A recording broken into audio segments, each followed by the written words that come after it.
Hey, what's good, guys? He's live again for our final day of 2021. Yes, sir, it's our final day of 2021, guys, and we are here to celebrate and go over some of the hottest tracks, the hottest albums, my favorite songs and my favorite albums of 2021, and my least favorite albums and songs of 2021. Yes, sir. Yes, sir. Yes, sir. Ski. So yeah, it's actually New Year's Eve right now in New Zealand. New Year's Eve. Hey guys, what's up? I can see you guys. Hey, what's up? Welcome. Bring your opinions, guys. It's not just my opinion. Oh, my camera's stuffing up. Hold on. Focus, baby, focus. Okay, there we go. Is it focusing? Cool. It's not just my opinions, guys. It's your opinions as well. I want to know what your guys' favorite albums and songs and were this year, and also your least favorites as well, guys. So we're going to talk about it. We're going to talk about it today. So yeah, let me know if you're here in the chat. I've got my sparkling duet fruit drink, orange and lemon, because it's so freaking hot here in New Zealand right now. Cheers Rebellion gang. We got through another year this year. It's a pretty wild year this year. Pretty wild. But let's get into it, guys. We're here now. So yeah, I'm going to be having a bit of a shindig, which is like a little get-together party thing tonight for New Year's Eve here in New Zealand. I usually would go out, but this year, because of, you know what, that's spreading around the world, I can't actually do that. Because there's also an extra thing you have to have on top of that to be able to do that.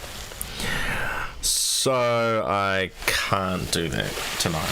But we're going to have people come to us, and we're just going to do it that way. I may go live on Instagram later tonight. We'll see. Maybe at midnight. But yeah, obviously in America, you guys are not at New Year's Eve yet. Or you might just be about to go there soon, but I know we're a whole day ahead. We're one day ahead, so let's get into it, guys. Let's get into it. So, first off, let's start off with the best stuff, and then we'll get... Or should we go with the worst stuff first?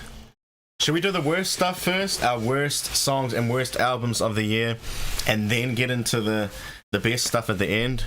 What do you reckon, guys? What do you reckon will be the best way to do it?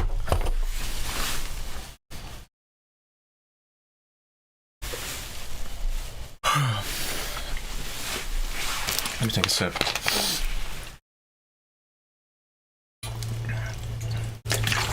I gotta go to the shops after this. Gotta get some stuff for tonight. And then I can't believe that it's basically the 1st of January tomorrow in New Zealand. We're a whole day ahead. Cause I just, you know how people say, oh, new year, new me, and all that kind of stuff.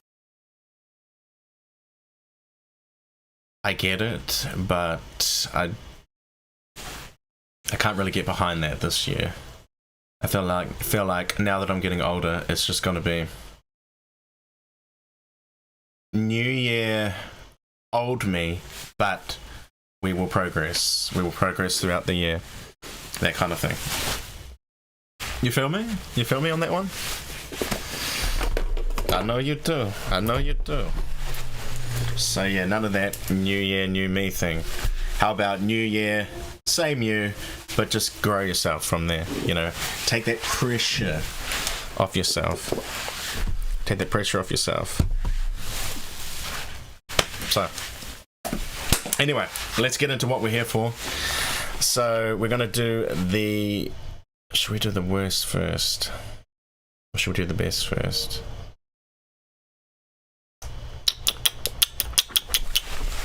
What do you think? Should we do the best, our best albums and songs of the year, or should we do our worst?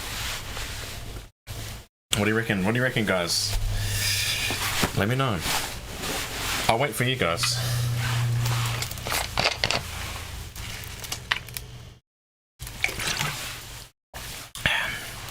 I'm trying to figure out what time it would be in America right now. If it's 12:20, I can't even remember if LA is 3 hours. I think it was 4 at one point. It changes because of the daylight savings and all that crap.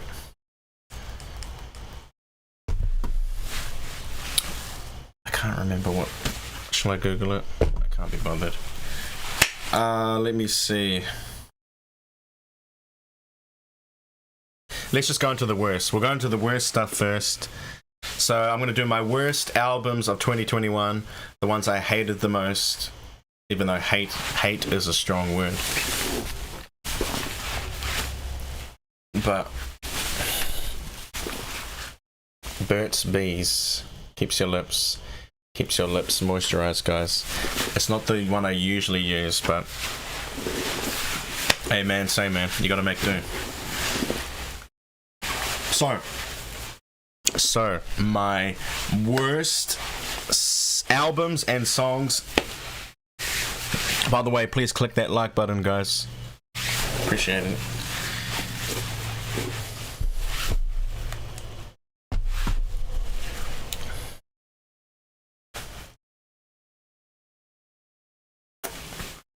My worst albums. Here we go.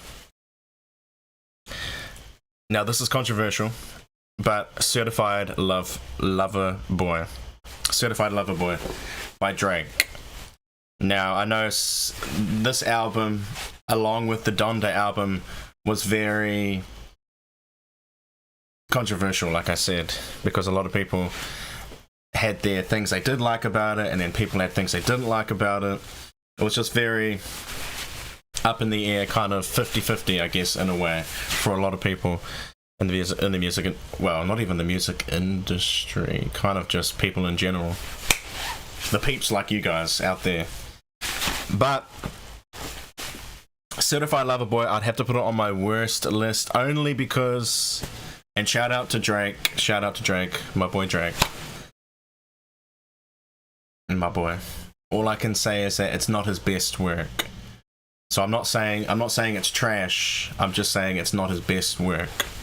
You know, it kind of seems like a lot of his other albums put together, if you know what I mean.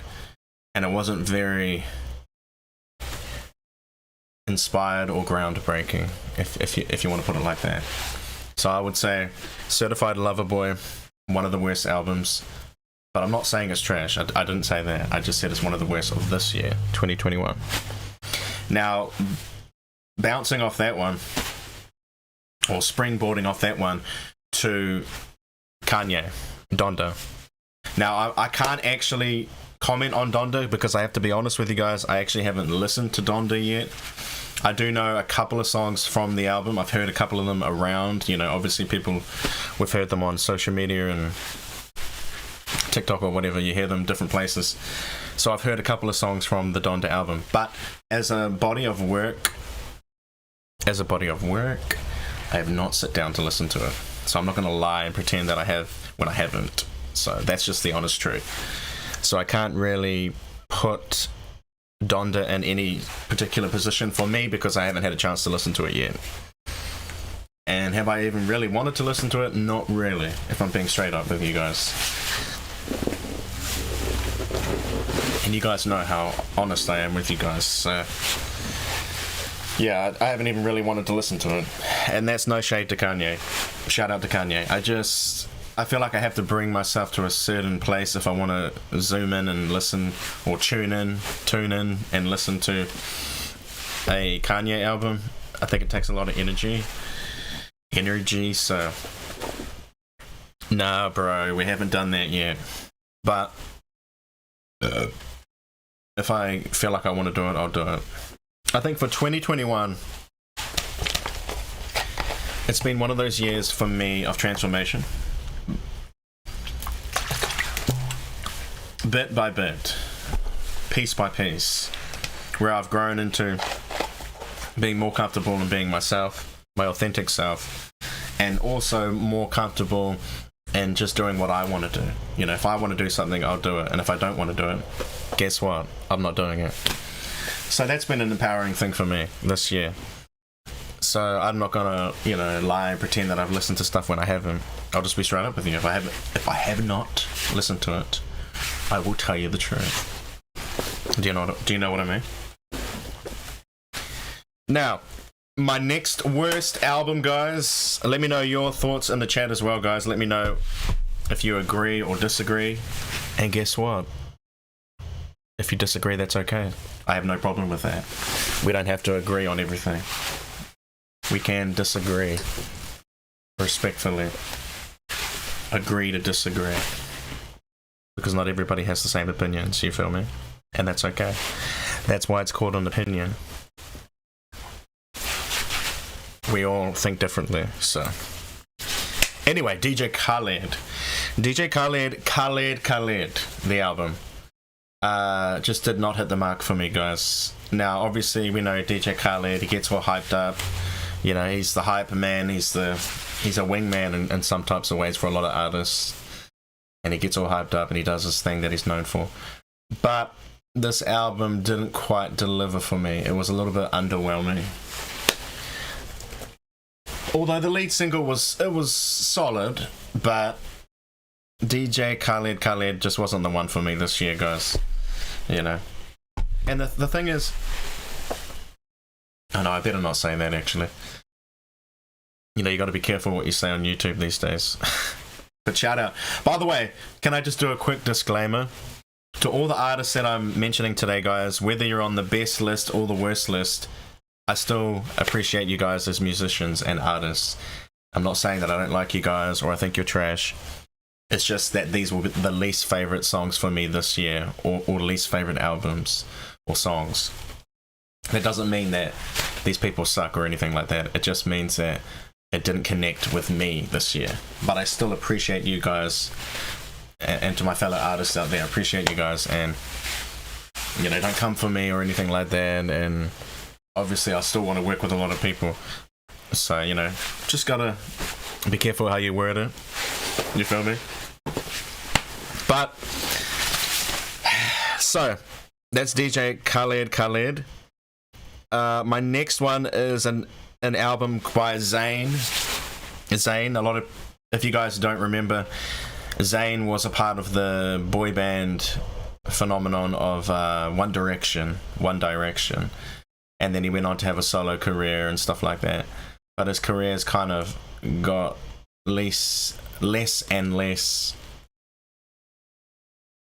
prominent, I guess you could say, because he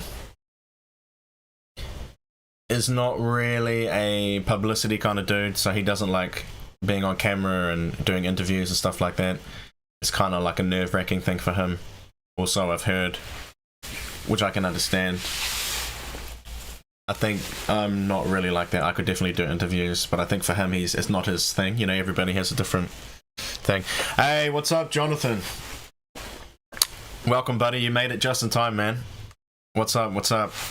We're just doing our worst albums and worst songs right now. We're starting off with the worst stuff, and then we're going to get into the best albums and songs. So thank you for coming, Jonathan. I'm ready to hear your opinions today. Everybody bring your opinions. You know, we love to talk over here, so I've just got my drink with me right now. Sparkling duet. I don't know if you guys have these in America, Jonathan. Orange and lemon. I'm just having a sip while I talk to you guys. But it's actually New Year's Eve here, Jonathan, in New Zealand, so I'm just doing this live as my last live stream, my last video content, even though it's not a video, but you get what I mean. It's technically kind of like my last live video for the year 2021. That was kind of a perfect way to end it. So, you feel me? So I had to come and do this for you guys today. Oh, by the way, guys, please click that like button, smash that like button for me. I would appreciate that. What's that? Oh, it's... I was like, what is that? What is that? That's my chair. But yeah, how are you, Jonathan? What's up, man? What's been popping? Popping in the streets. Whew. So yeah, we're just doing the worst albums and songs right now, and then we're going to get into our best albums and songs of this year. So if you guys are watching, don't forget to comment in the chat and let me know what your thoughts are. And I was saying earlier, if you guys disagree with me, I'm okay with that. Totally okay with that. We don't have to agree, guys. We can all have different opinions and be respectful. So that's what we're going to do today. I had someone comment on one of my videos last night. You know how I guess you don't know because you're not a YouTuber, but as YouTubers we get messages that pop up and it lets us know when someone's been commenting on any one of our content. You get what I mean. On our content videos. And this guy commented, Jonathan, he said, "You talk a lot." And I was like, I'm gonna take that as a compliment. Obviously I know they're probably trying to make it as a negative thing, but I was just like I was gonna call them something else. I was gonna use the B word, but I was like, nah, I'm just joking. I'll just say thank you, but I just put a love heart on it because sometimes I can't be bothered replying. So it's just funny because the only reason I say that, Jonathan, is because obviously we love to talk over here, and some people, they find it an adjustment because I can basically talk to myself. Like, it wouldn't be a problem. I don't think people realize that. Like, I could have a whole conversation with myself and I would get something out of it, which is like really next level, you know what I mean? But I love to talk to you guys as well. I love to interact with you guys, but I guess anyway, we're getting off track. Let's get back to what we're talking about. So yep, I'm ready to hear your thoughts too, Jonathan. What time is it right now where you are? I was trying to figure out what the time is because excuse me, it's 12:37 here in New Zealand right now. 12:37 p.m. and I'm having a shindig tonight, or like a little get-together party thing for New Year's Eve. So I've got to go get some stuff after the live stream, and then I'll be doing that tonight here in New Zealand. I might go live on IG later, but you guys will probably be asleep anyway by then. But for the ones that are awake, I'll be live on IG. Maybe. I can't say that I am going to be live. I might be. It depends. He said 6:37 p.m. for you. Oh, it's only 6:37, so does that mean LA would be 3:37? 12:30, 1, 2, 3, 4, 5, 6. Are you 3 hours ahead of LA or 2 hours ahead? I can't remember. I used to know that off the top of my head, but now I'm forgetting now. Oh, by the way, how was your Christmas? How was Christmas, man? I didn't even ask you about that. How was Christmas? What did you get up to? And did you get any gifts? Anything you can share?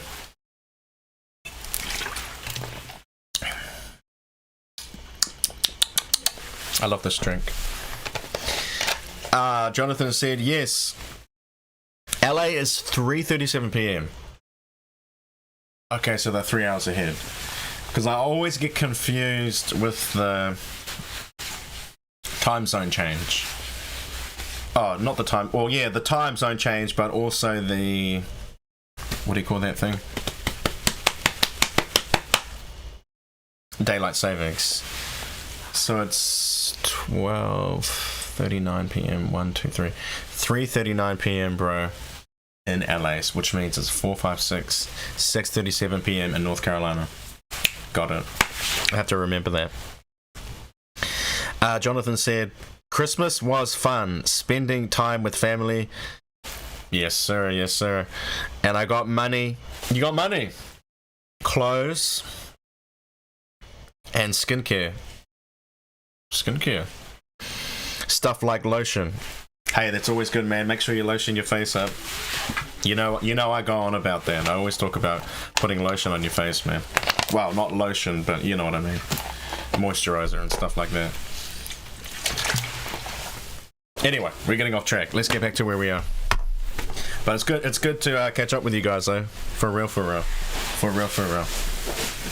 Yes, sir. Okay, so far, Jonathan, you missed the first two, but I said my first two least favorite albums, or my worst albums so far, are Certified Lover Boy by Drake and DJ Khaled were my first two that I've named. And then I said Zayn, you know Zayn from One Direction. He had an album called Nobody Is Listening. Now that's kind of... It's kind of like, yeah, nobody was listening. You know, no shade to Zayn, but it's kind of like I didn't even really realize that he had that album. And, oh, sorry, I got my knees out today. Got the jeans on today. I went to the beach yesterday, guys. Sunburnt on my shoulders, bro. And it stung like anything when I had a shower. You feel me? But I had to go... Whoa. Chill down. Let's say that again. I had to go to the beach yesterday because it was one of those picture perfect days and you had to go to the beach, put your feet in the water. But let me tell you, quick side note. Sharks. That's right, Jonathan. Sharks are patrolling our beaches. And so I'm too scared to put my whole body in the water, so I just put my feet in the water. And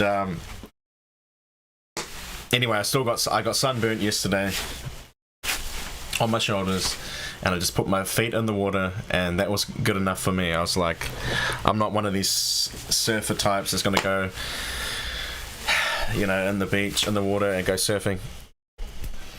Focus. Camera, focus. Thank you. But anyway.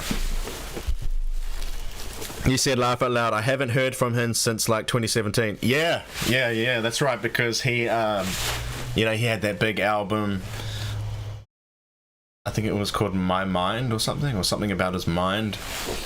Mind of Mine, I think it was called, and he had like that baby picture of himself when he was younger, and then he had the big song.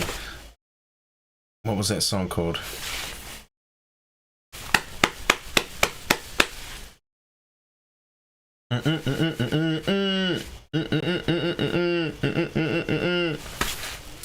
Reckless Behavior. Pillow Talk. And he had Gigi Hadid in the video with him. Obviously they were together, and now we know about all the crap that went down recently, so now I don't think they are together anymore, last time I heard. So, you know, it's a whole shebang. But yeah, that's the last time you heard him, 2017. So yeah, so that was one of my least favorite albums of this year. It's called Nobody Is Listening, and it's kind of like, yeah, I don't think anybody was listening in a way. But shout out to you, Zayn. You're still an amazing vocalist, bro. But yeah, Nobody Is Listening, obviously, kind of makes sense. And then my next least favorite album was Maroon 5, Geordie. Now this is another album that a lot of people didn't know about. Geordie. I'd have to say it's one of my least favorite albums because it just didn't impact in any type of way for me. So I would say Maroon 5, Geordie. You know, they had that song with Meg the Stallion. You know, the one when she's up in the car on the music video and up in the air and stuff, flying around. You know, Meg bring her flow to it, but yeah, the album as a whole No good for me. And then my next least favorite album, and this is controversial, Jonathan, but in my opinion, for me, it was Happier Than Ever by Billie Eilish. Only because I tried to get into the album and I listened to it,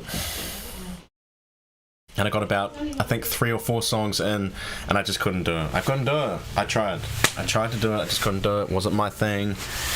It just didn't work for me while I was, cleaning my house and stuff. But I'd have to say Happier Than Ever. I think it's one of your favorites, but for me, it just wasn't the one for me. But that's okay, because everybody has different tastes. We all have different tastes in music and different reasons for liking things. But I would say Happier Than Ever, bro, would probably be my next least favorite. And like I said earlier in the video, I didn't say that this is a disclaimer. Even though these artists are in my worst category, it doesn't mean they're bad artists, or it doesn't mean that I don't appreciate them. It just didn't work for my taste in 2021. I still respect the people as an artist. So if someone's in the worst category for me, that doesn't mean they're trash. It just means that it just didn't. You know what I'm saying? I don't have to explain myself. You guys understand what I mean by this. Just sometimes I have to explain myself for the more simple people that don't understand sometimes. I have to explain it to them. So Jonathan said, OMG, Happier Than Ever. I liked it. Okay. I feel like I enjoyed Happier Than Ever more than her debut. Fair enough. Like I said, we all have different views, so I love that we can all have our views, and we can be, it doesn't change anything. We're still friends, we're all still connected, in music and in so many different ways, and we don't have to go, oh, nah, we can't get on now. It's just everybody has a different opinion, so I appreciate your opinion, man. Okay, next.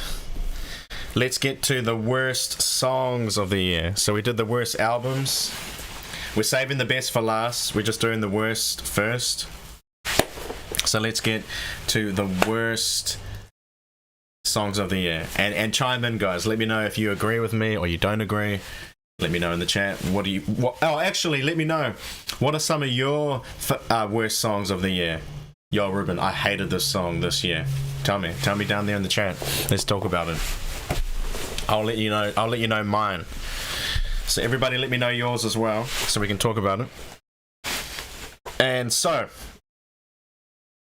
before we do that, just so you guys know, if you guys would like to donate to the channel for the final donation of 2021, you guys know where to go. My PayPal is paypal.me/Ruben Wills. The goal today is $9. Can we get there? That's up to you guys. So I'll just quickly put my PayPal on the screen. That's paypal.me/Ruben Wills. And to the people watching back on the replay, the link still works for you guys as well. paypal.me/Ruben Wills if you'd like to donate to the channel to keep your boy moving into the new year. That'll be a perfect way to end the year in 2021. So thank you guys. And by the way, shout out to everybody who's already donated throughout this year, from the beginning of January to right now, December 2021. All the different donations we've had over that time. Thank you. Appreciate you guys. If I didn't say thank you, I'm saying it now. Okay, let's get to our worst songs. Jonathan said, Astronaut in the Ocean is easily the worst song. Oh, yo, I actually had that song on my list, Jonathan. So we're actually agreeing on that one. So let me tick that one. I definitely had that one. Hey, what's up, Alan? Good to see you, man. So what was it again? Astronaut in the Ocean. Let me see if I can find it on my list. Yep, there it is. It was already on the list, Astronaut in the Ocean. But I do understand the hype around that song. I can understand why it was a big song, because it was kind of like, I guess, a club anthem, if you want to put it that way. Not really an anthem, but kind of like a club jam, I guess. a dance floor jam. I wouldn't call it an anthem, but it was like it was a hype song, you know, got everybody hyped up. All the people that are into that kind of stuff, that dance music, kind of whatever you would call that, techno, I guess, or whatever. I don't even know what category I would put that in, because the genres are changing so much. Alan said, hey Jonathan. He said, hey Alan. Hey guys. By the way, let me know your thoughts if you agree or disagree with the list today, guys. The list of the best and worst songs. We're doing the worst songs right now. So my worst, we've done the worst albums, so let's go to the worst songs. My worst songs of the year was a song called, or are these songs that I'm about to say. Too Sexy by Drake.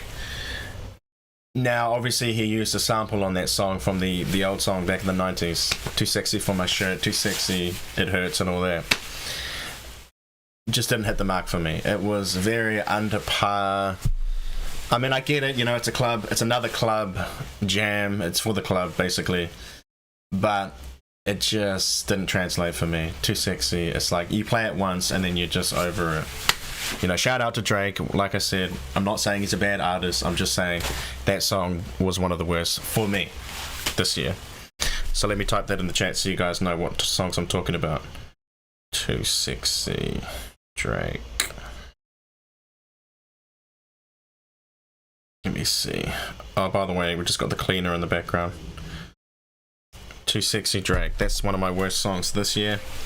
The next worst song was a song called Cold Heart by Dua Lipa and Elton John. I think it's number 1 in New Zealand right now. Last time I checked. Because I check the charts, guys. I always check the charts to see what's going on. I've always done that, even when I was younger. I just love checking the charts. It's just one of those things that I've always done as a music lover, you know. Not only as an artist and a singer myself, but as just a music lover, I've always checked the charts. But Cold Heart by Dua Lipa and Elton John, not my bag. Not my bag.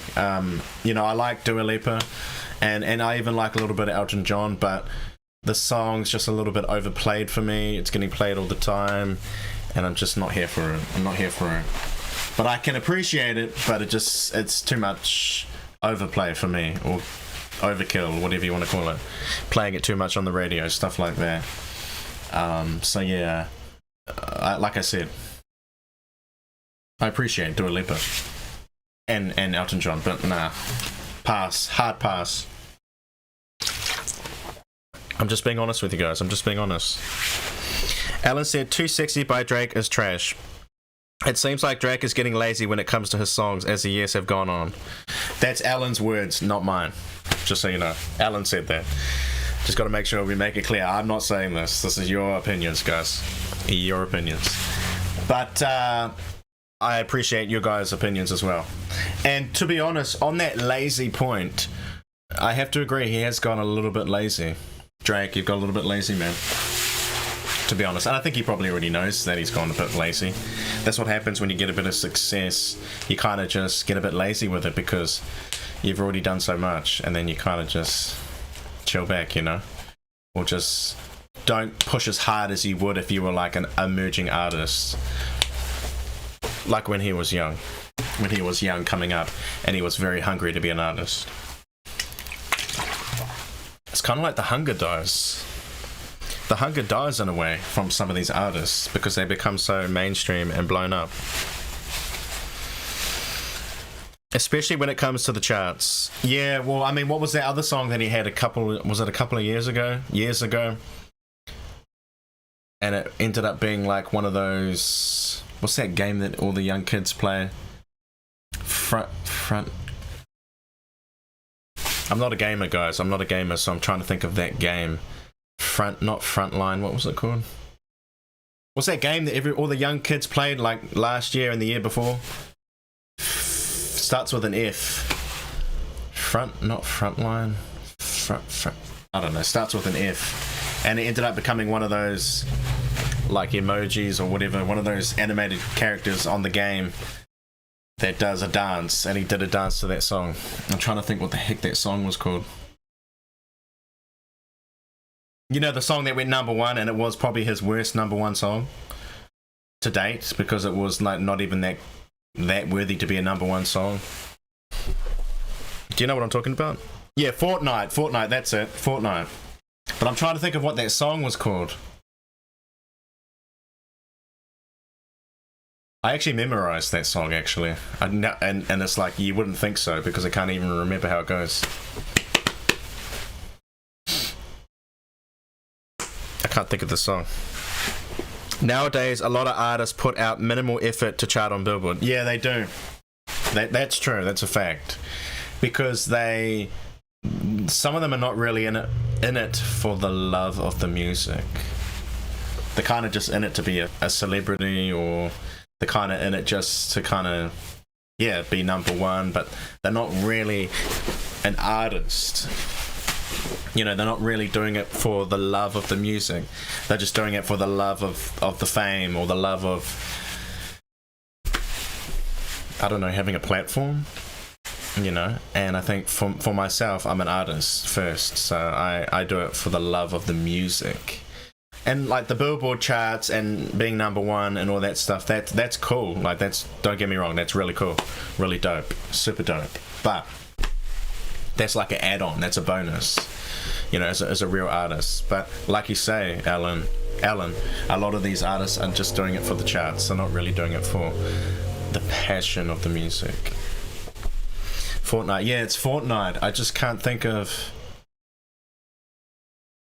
the song. Drake. Let me see if I can look it up.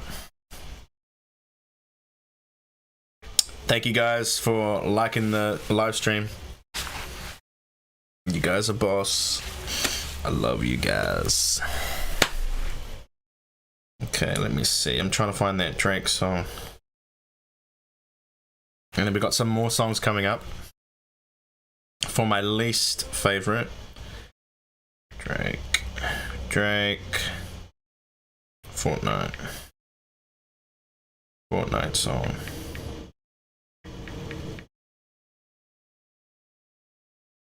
Oh, that's it. Tootsie Slide. That was the song I was thinking of. What does he say on that song? Right foot to the left, or left foot? I can't remember, but yeah, Tootsie Slide. That was probably his worst number one song, and then I guess Too Sexy probably even worse in some type of way. Anyway, so yeah, next song on the list, Solar Power. No, I did not connect to that. I mean, you know, shout out to Lorde. Obviously, she's from my country, so, you know, fellow New Zealander and all that stuff. But when you put that aside, nah, the song didn't hit for me. It just didn't hit. Solar Power, it's all about, I think, worshipping the sun or something, so that's definitely not my vibe. I don't know if that's 100% sure, but that's kind of the vibe I got from it.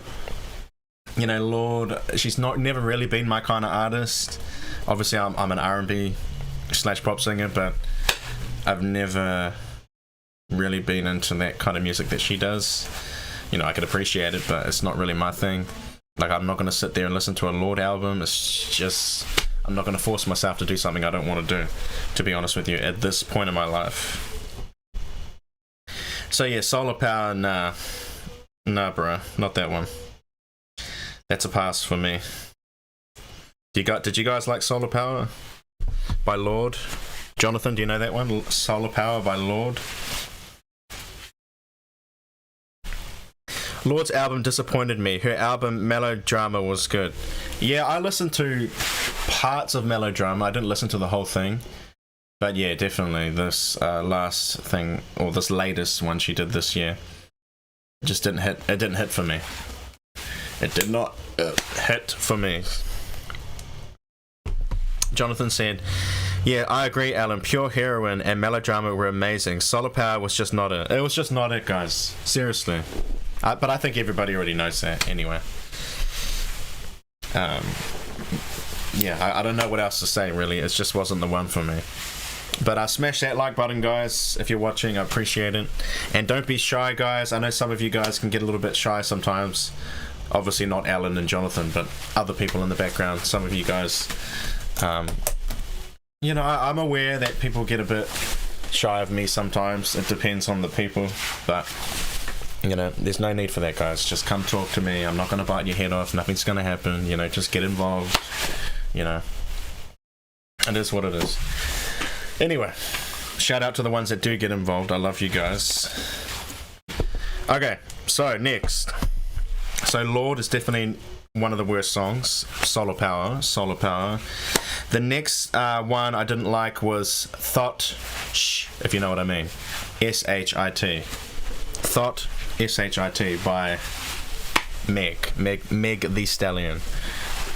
I mean, yeah, it's catchy, I get it. Like, it's got a catchy beat and, you know, she's slapping her thighs and the clappers are going and all that. You know, the cheeks are, you know, whatever. She's got big thighs, we know that. But Meg Thee Stallion, it's just... It's on the trashier side for me. It's more of a club thing, you know, obviously. You know, it's like a hood rat thing. Get grimy, do your thing, whatever. But nah, just not for me. So Thought, S-H-I-T. Nah. I get it. I get, you know, the angle of it. It's a club thing, but you know, it's for the girls that want to twerk and all that kind of stuff. Kind of like Twerking Later by City Girls, I think it was. But yeah, bro. I'd say no to that one. That's a no from me. Thought by Meg Thee Stallion. Okay, guys. Silence on that one. The next one I didn't like was Build a B-I-T-C-H. Build a B-I-T-C-H. If you know the song, you know the song. The music video was interesting. I will say the music video was interesting for Build a B, but it just seemed like a lazy kind of song for me. Very on the lazy side. Sorry guys, the cleaner's in the background if you can hear somebody talking. Somebody's cleaning up. We've got a New Year's Eve party tonight. Oh, I don't want to say it's a party, because it's more of like a chill back vibes tonight. Because if you're watching in America, it's actually New Year's Eve here, guys, in New Zealand right now. Literally 1 o'clock p.m. So I've got to go out and get some food when I come back. What? I gotta go out and get some food and then come back home is what I mean to say. But I just wanted to come on here and do this live with you guys because we are passionate about music. Whether you're a singer, you know, like myself, Alan, and other singers that are watching, or whether you're just you know, a music lover like Jonathan, for example, and James, and you know, all the different people on the channel, you know, Sandra, all these different people that are here, Narissa, you know, they're all music lovers. You know, they're not necessarily singers, but they love music. So that's what we do on our channel. You know, that's why we talk about it. And if you're new here, subscribe to the channel if you want to be a part of the channel, guys, because in 2022 your boy's coming hard. Trust me, I got things. I'm just gonna say I've got things. I'm not gonna say any more than that. That's all I'm gonna say. I'm gonna be very tight-lipped, because you'll just see it when you see it, guys. You'll see things when you see things. That's all I can say. Alan said Megan Thee Stallion can rap. I agree, she can rap. She definitely can rap. I do agree. But I want her next album to be more than just sex appeal. We've seen it all at this point. We've seen every part of her body, basically, at this point. I'm just joking. But basically we have, you know, to be honest. So, you know, obviously the girls these days, they feel like they have to have their, you know, these up, and they're going to have their butt out, and they're going to have everything tight and right, and you know, the big juju lips and all the stuff, the wigs, you know, all of that. They feel like they have to have the curves, they have to have everything that the guys want to be a successful rapper, female rapper. But I mean, that's definitely a lie from the pit of hell. they can come with hard raps and hard bars to impress us, but they feel like they need to have the sex appeal to really sell it, which that is true in a sense, but at the same time, come on, you can do better than this. You know, look at Nicki Minaj. I mean, obviously, yeah, she's a curvy girl, we know that, but at least Nicki does have that rap.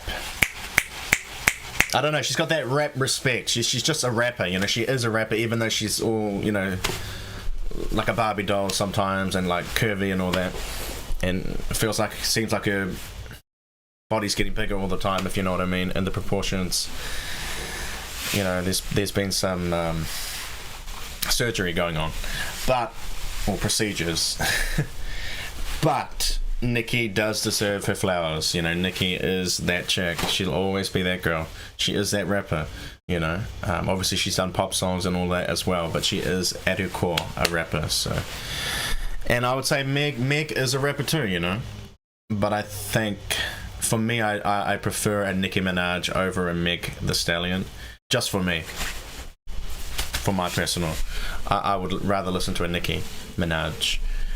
Cardi, on the other hand, you know, I like Cardi. She's definitely entertaining. She's funny. She's a funny chick. Obviously, she gets a bit crazy sometimes, as we know. She gets a bit triggered, I would say, by a lot of people. But I'm sure she's learning to get that under control.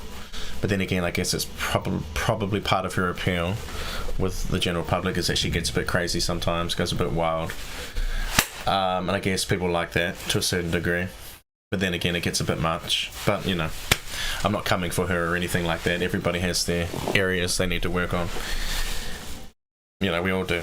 But as an artist, as a rapper, she's not like the strongest rapper, but she is a rapper. You know, I do respect Cardi for what she has done, you know.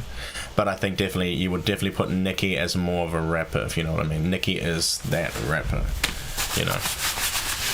Even though Nicki may not be as hot as she used to be in terms of music, I mean.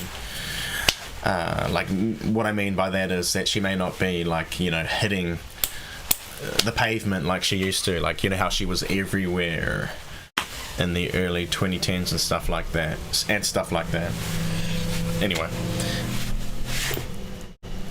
Alan said, I found myself listening to more throwback music than new artists this year. Me too, actually, to be honest with you, Alan. I actually went back and listened to a lot of older artists this year because the music just was not hitting this year, to be honest with you. Now, Jonathan, that's not to say there were some good songs. Yes, there were, but what I'm saying is it just felt...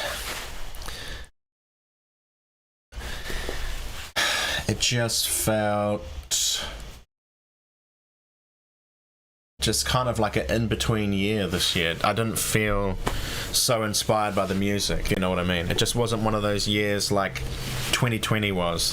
The first year of the pandemic. It was like, wow. There was so much music coming. But 2021 kind of failed in comparison, for me. Do you guys agree with that? Do you agree with that or disagree? If you disagree, you can disagree with me, guys. You don't have to agree. It's up to you guys. I just love to have the conversation with you guys.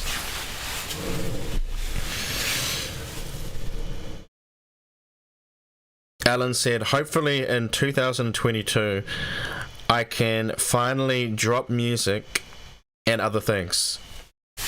You know what, Alan? You know what I always say. Believe in yourself, keep going, and don't give up. You know, I say that to you, and I say that to myself. You know, we say that to every other artist. Don't give up. You know, I've seen your growth. We've all seen each other's growth over time, you know. We've all grown in different ways. And you know what? Keep speaking that into existence because, like you just did, you just spoke it into existence. You said, I hope I can finally drop music and other things.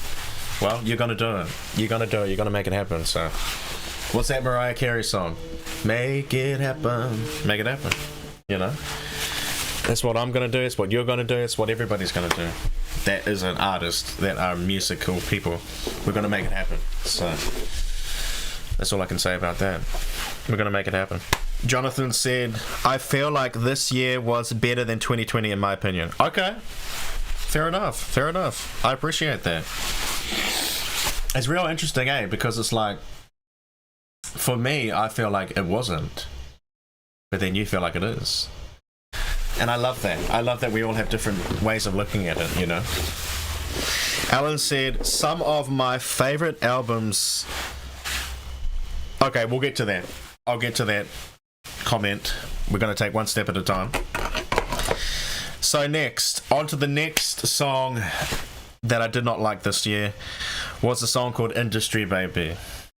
Industry Baby by Lil Nas X.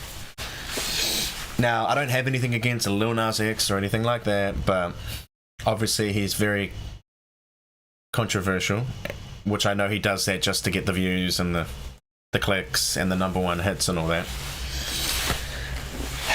I will say he is talented. I will say that. He is talented. I'm going to say that. But not the artist for me. He's not someone that I look into. He's not someone that I'm looking up. And he's not someone that I'm watching. No. It's just not in my lane. You know what I mean? It's too contradictory to what I believe. He's very opposite of what I believe in my personal life. So, yeah, he's not really the artist for me. But, he does his thing, But, yeah. I'd have to say his song was the worst one for me. Industry Baby, because I just didn't like the song. It just wasn't my thing. Everybody has a different reason. It just was not my thing. Obviously the video would definitely not be my thing, as you guys know. None of his videos have been my thing, obviously. You guys know I'm a Christian, so I'm not going to be, supporting that stuff that he does. But like I said, I don't have anything against him or anything like that. It's just not my bag. I pretty much don't have to say anything. You guys know what I'm talking about. If you know, you know. And so the next song that... and by the way, as a person, I don't have anything against him. But musically and what he stands for, not so much. You know what I mean? I think you pretty much understand what I'm saying by that. Like I said earlier, guys, just another disclaimer, I don't have anything against these people. I'm just telling you they're not my favorite songs for this year. Maybe next year they'll have a song that I like, these different artists. But for this year, it didn't hit for me. It just did not hit in that right spot. Why am I looking up there? I should be looking at the camera. I'm not looking up here. Why am I looking up here? Okay. So next, my next least favorite song for this year, Up by Cardi B, guys. UP, Up. I will say the choreography was pretty good. Who was the choreographer on that video? Jonathan and Alan. Who was the choreographer for the Up video by Cardi B? Was it Sean Bankhead? Was it Sean Bankhead who did Wild Side? I can't remember, but anyway, whoever the choreographer was, they did their thing. I will say that for their Up video, they definitely made some kind of viral dance. With the up and the up, if it's up, if it, all that. But the song, it just didn't deserve. I think it went to number one, didn't it? Didn't it go to number one? I think it went to number one. Does anybody know? The Up song by Cardi B. If it did go to number one, it wasn't worthy of being a number one song, in my opinion. I'm not saying necessarily that it's even a bad song. I don't think it deserved to be as big as it became. Obviously it became as big as it became because it had the dance element to it, and because it was colourful, the music video, and because it's Cardi B and she's controversial and all that, so that made it blow up and everything. But yeah, it has to be one of my least favourite songs. But I'm not even going to say it's a bad song necessarily. It's just not quality. It's an okay song, but it's not quality. It's not a quality song. Don't kill me, Cardi. We know how Cardi goes. She'll probably go crazy. But yeah, Cardi, I still appreciate you as an artist. Just that song wasn't the one for me. So next. The next one, let me see what you said. Alan said, Up by Cardi B was just lazy to me. Alan said. The chorus was repetitive and annoying, like Megan's body song. Oh, the body song. What is it? Body, yaddy, yaddy, body, yaddy, body. That was definitely my least favorite song from last year. Because it came out last year, right? The Body Oddy song. I hated that song, man. I actually did hate that song. Body Oddy Oddy. It became such a strong hate. Nah, it wasn't a strong hate, but I did dislike that song a lot. I did not like it. Body Oddy Oddy Oddy. That just became turn that crap off whenever I heard it, you know.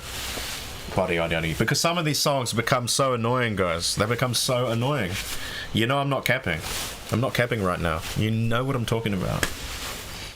Right, Jonathan? Some of these songs do become pretty annoying. Annoying. Alan said, Up by Cardi B became... Oh, it did go to number one. I thought so.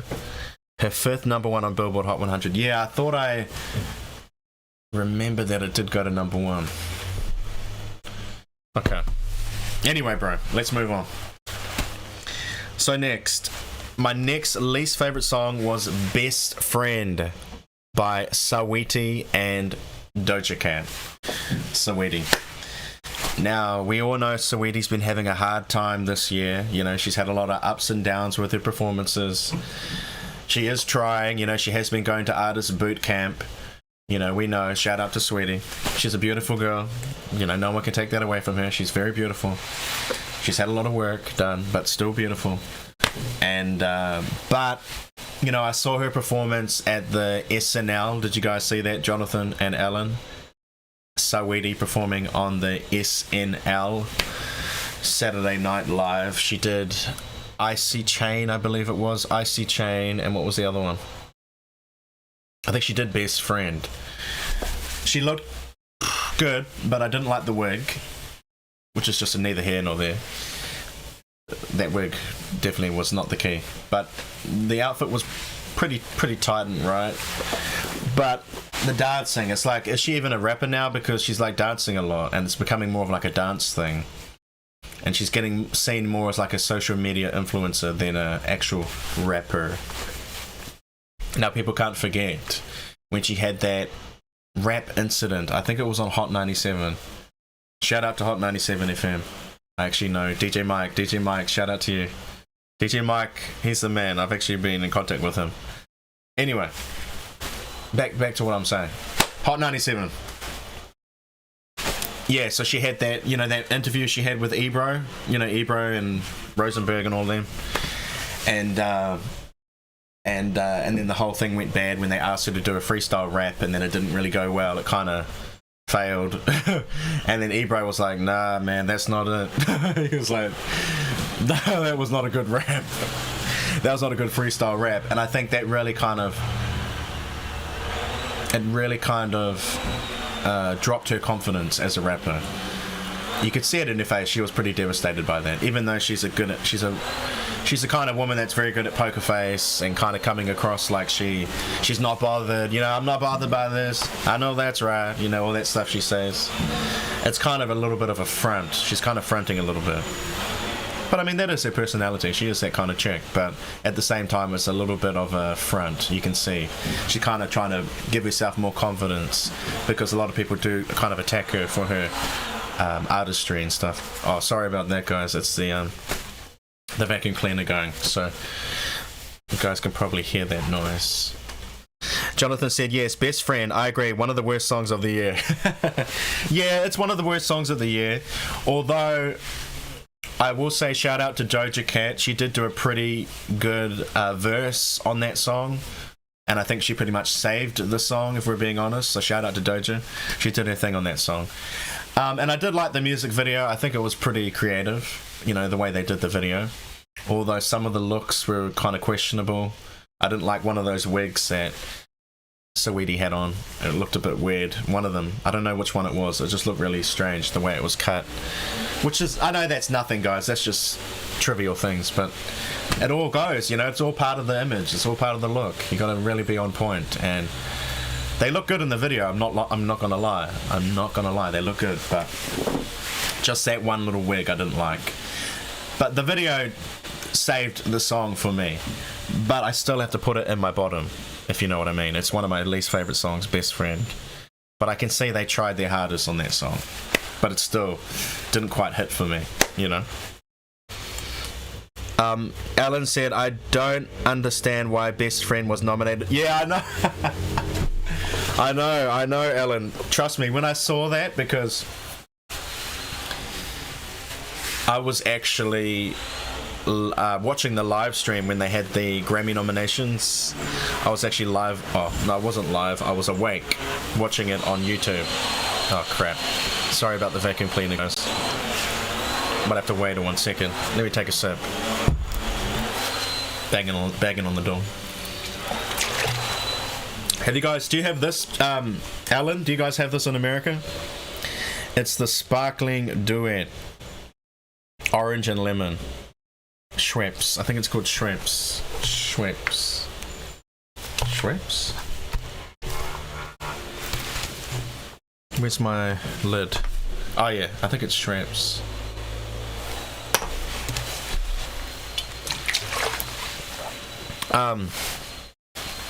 Anyway, where are we? Yeah, when I saw the Grammy thing, I was watching it on YouTube. The Grammy nominations. I think, Jonathan, you might have been watching as well, because he asked me whether I'd seen the nominations, which I did. I wanted to, go live for all that stuff, but it was too early in the morning, and I couldn't be bothered. I was tired, so I just watched the live stream. And when they said, Saweetie, Best Friend, nominated, I was like, huh? I was like, how? How, though? That's the thing I didn't understand. I was like, how? How did that song get nominated? And then, obviously, Saweetie getting nominated for Best New Artist. I was like, where? Where? Where, though? How can she be Best New Artist? It just didn't make any sense. It's no shade to Saweetie. It just didn't... I just was not expecting that. It just did not hit my mind that Saweetie would be nominated for a Grammy. It's like, did she really deserve that? I don't know. And, people go on about pretty privilege and, because, she's on the light skin side and things like that. And she's actually half Filipino, believe it or not. People don't know that. Yeah. Yeah, that's right. Saweetie is half Filipino, guys. So she has a Filipino side to her. She has a black side and a Filipino side. I'm guessing her mother's Filipino and her father's black, but I don't know the whole background. But yeah, I mean, that's neither here nor there, but I'm just saying. But yeah, she had a big year, with the Saweetie meal at McDonald's, kind of like the Mariah menu at McDonald's. A lot of celebrities had their menus at McDonald's this year, or their meals. That's why I say she's more like an influencer than a rapper per se, because she definitely knows how to influence people with her Saweetiness. Even though that sounds so corny, but you know what I mean. Like, she's definitely knows how to label? Not label. She knows how to push herself as a social media person, She's like that. She's like that social media rapper, Or pretty bitch music or something like that. Something like that, but excuse my language. Alan said, Saweetie and her stage presence is high talent, show ready. Wait, what? What are you saying? High talent, show ready. So is that a good thing or a bad thing? Alan said, I saw, in the words of Aretha, nice gowns, beautiful stage. Yo, shout out to Aretha, man. Rest in peace. She knew how to get somebody together in the most classy way, What do you think of Taylor Swift? Beautiful gowns, beautiful dresses, beautiful gowns. I mean, where's the lie, It's true. Beautiful gowns.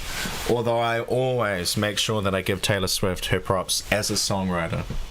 I may not, really think much of her as an artist, but as a songwriter, I have to give her props.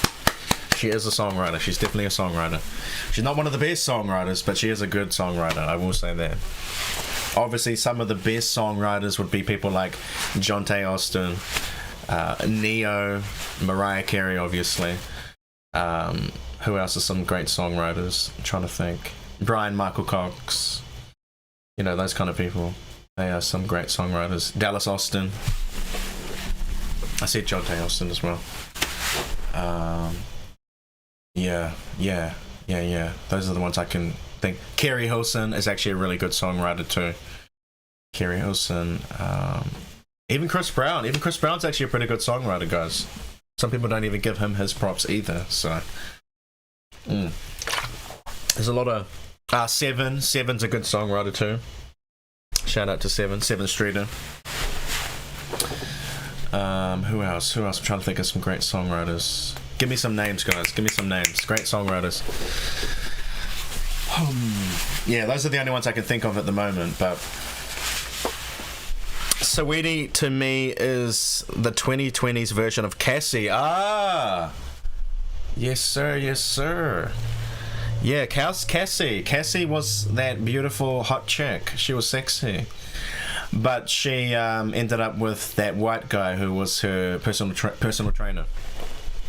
Because she used to be with P. Diddy, as everybody knows. And that was a travesty for her, being with P. Diddy. Because we all know what he's like. And anyway, thank God she got away from him. And then she ended up having some babies and stuff. But she's still beautiful. You know, she was always that sexy chick.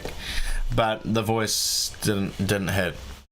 But I do like Cassie's songs. I'm not going to lie. I do like some of her songs. I like her first album. Her first album actually hits. I don't know if you've listened to it, Alan. You should listen to her first album. Okay, it's not like the strongest vocals. I get that. You know, she's not like Mariah Carey or something, or Ariana Grande or whatever. But she definitely gives you a vibe. She gives you what you need, you know. She's kind of like in the Normani kind of category. And they're like, they got the soft voices that are good for like R&B. And they give you just enough that you need, but not too much. Although Normani is a better singer than Cassie, yeah, I know that. But I'm just saying, you know what I mean? It's those kind of R&B vibes. But there's one song on that Cassie album that I don't like, on that first Cassie album. I can't remember what it's called. It's not the Ditto one. Is it the Ditto song? There's one song that is like out of place on the whole album. And I just didn't like it. The rest of the album, I actually messed with. Her first album, Cassie's first album. But just there's only one song I don't like, but I can't remember what it's called. Anyway, you're right. You said that Saweetie is like Cassie, a nice face but no talent. I wouldn't say Cassie has no talent. I'd say she's not as talented as other people. Or she's not as developed as other people. She's not naturally gifted. She has some talent, but she's not naturally gifted. You know what I mean? She definitely can hold, or she can make a good song in the studio, put it like that.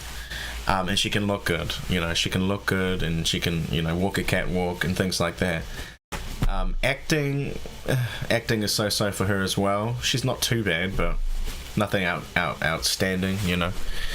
But, you know, Cassie, she's still that hot chick, you know, let's be honest. But she's just, I guess sexy is the only word you can think of for Cassie. She's just a sexy girl, you know. And then, yeah, there's not a lot of talent. Like, there is talent, but not a lot of it, you know what I mean? It's an interesting thing, yeah. And you said Saweetie is nice face, but no talent. Now, see, I can't even say that either. I can't say that Saweetie's got no talent, because I think she does have talent. I think she just, it's kind of all... She doesn't know where to put it. It's kind of disjointed all over the place. She needs to like kind of bring it all together. She needs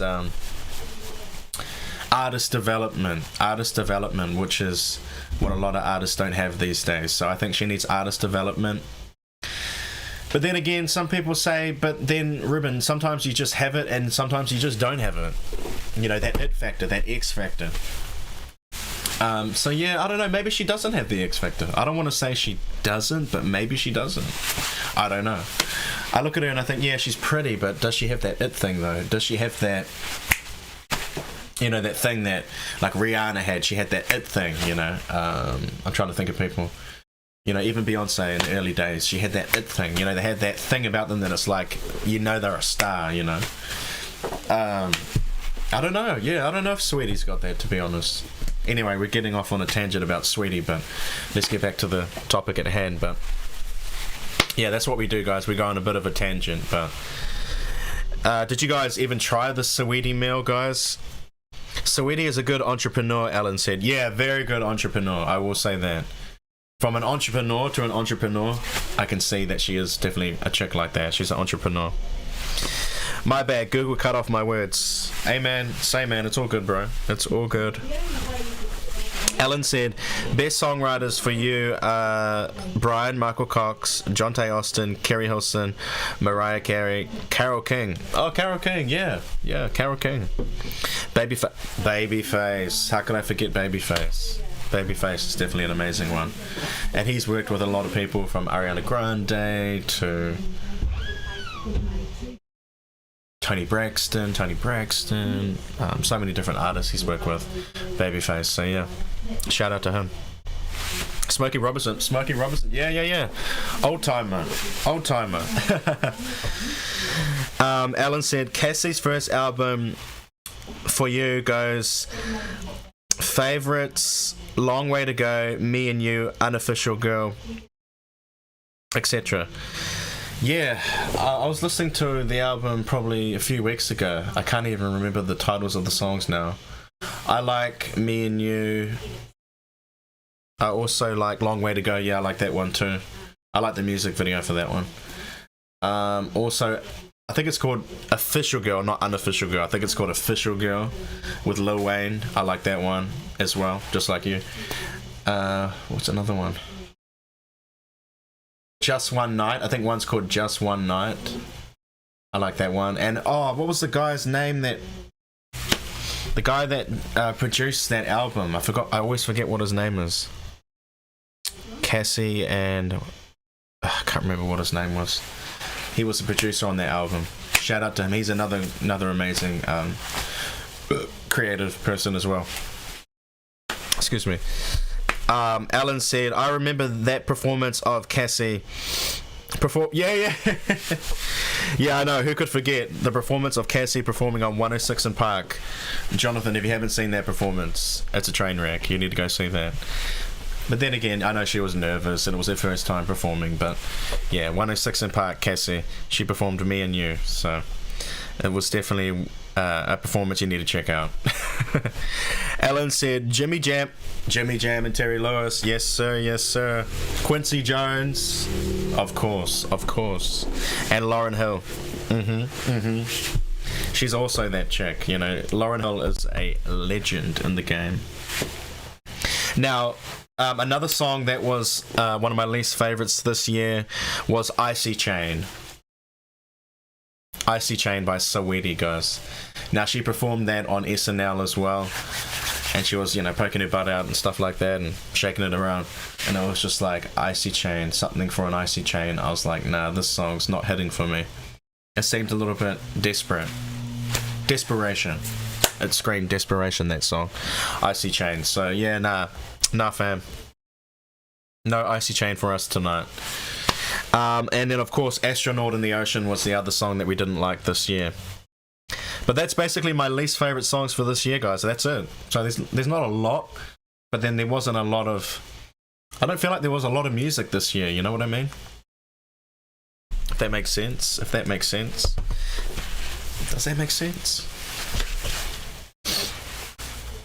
Anyway, those are my least favorite songs. So let's move on. We've done our least favorite albums. We've done our least favorite songs. Now let's move to the good stuff. Jonathan, I know. Let's get to the good stuff. Are you ready, Jonathan? Are you ready, Alan? Let's get to the good stuff. And I want to hear your opinions and whether you guys agree with me or not. And if you don't agree with me, I'm okay with that. I have no problem with that. We don't have to agree all the time, guys. So let's be real. As you guys know, I always say on my channel, keep it real with me. Let's be real. We don't want to be fake. We don't want to be any of those things. So, isn't Icy Chain the song she performed where it was a meme? Yeah, I'm pretty sure. Yeah, it was like, you know, she was shaking her butt and everything. And she performed it at the, was it the iHeart Radio Festival or something? Jingle Bell Ball or something? I don't know what they call it. And yeah, she was shaking her booty around, and it was it was just desperation, really. Icy Chain. Anyway, so let's move to my favorite albums of the year, and then we'll do my favorite songs of the year, and then that's us, guys, because the time is moving and I've got to get out of here. I've got to get ready for my New Year's Eve party, so let's finish this, guys. Alright, and I'll read my favorite songs out, or my favorite albums, and then you let me know if you agree or not. And also, if I miss any albums and there's some albums that you guys said, oh Ruben, you didn't say this album, or you forgot about this one, let me know. Tell me in the chat if I forgot any albums. So my first favorite album from this year will be the one, the only,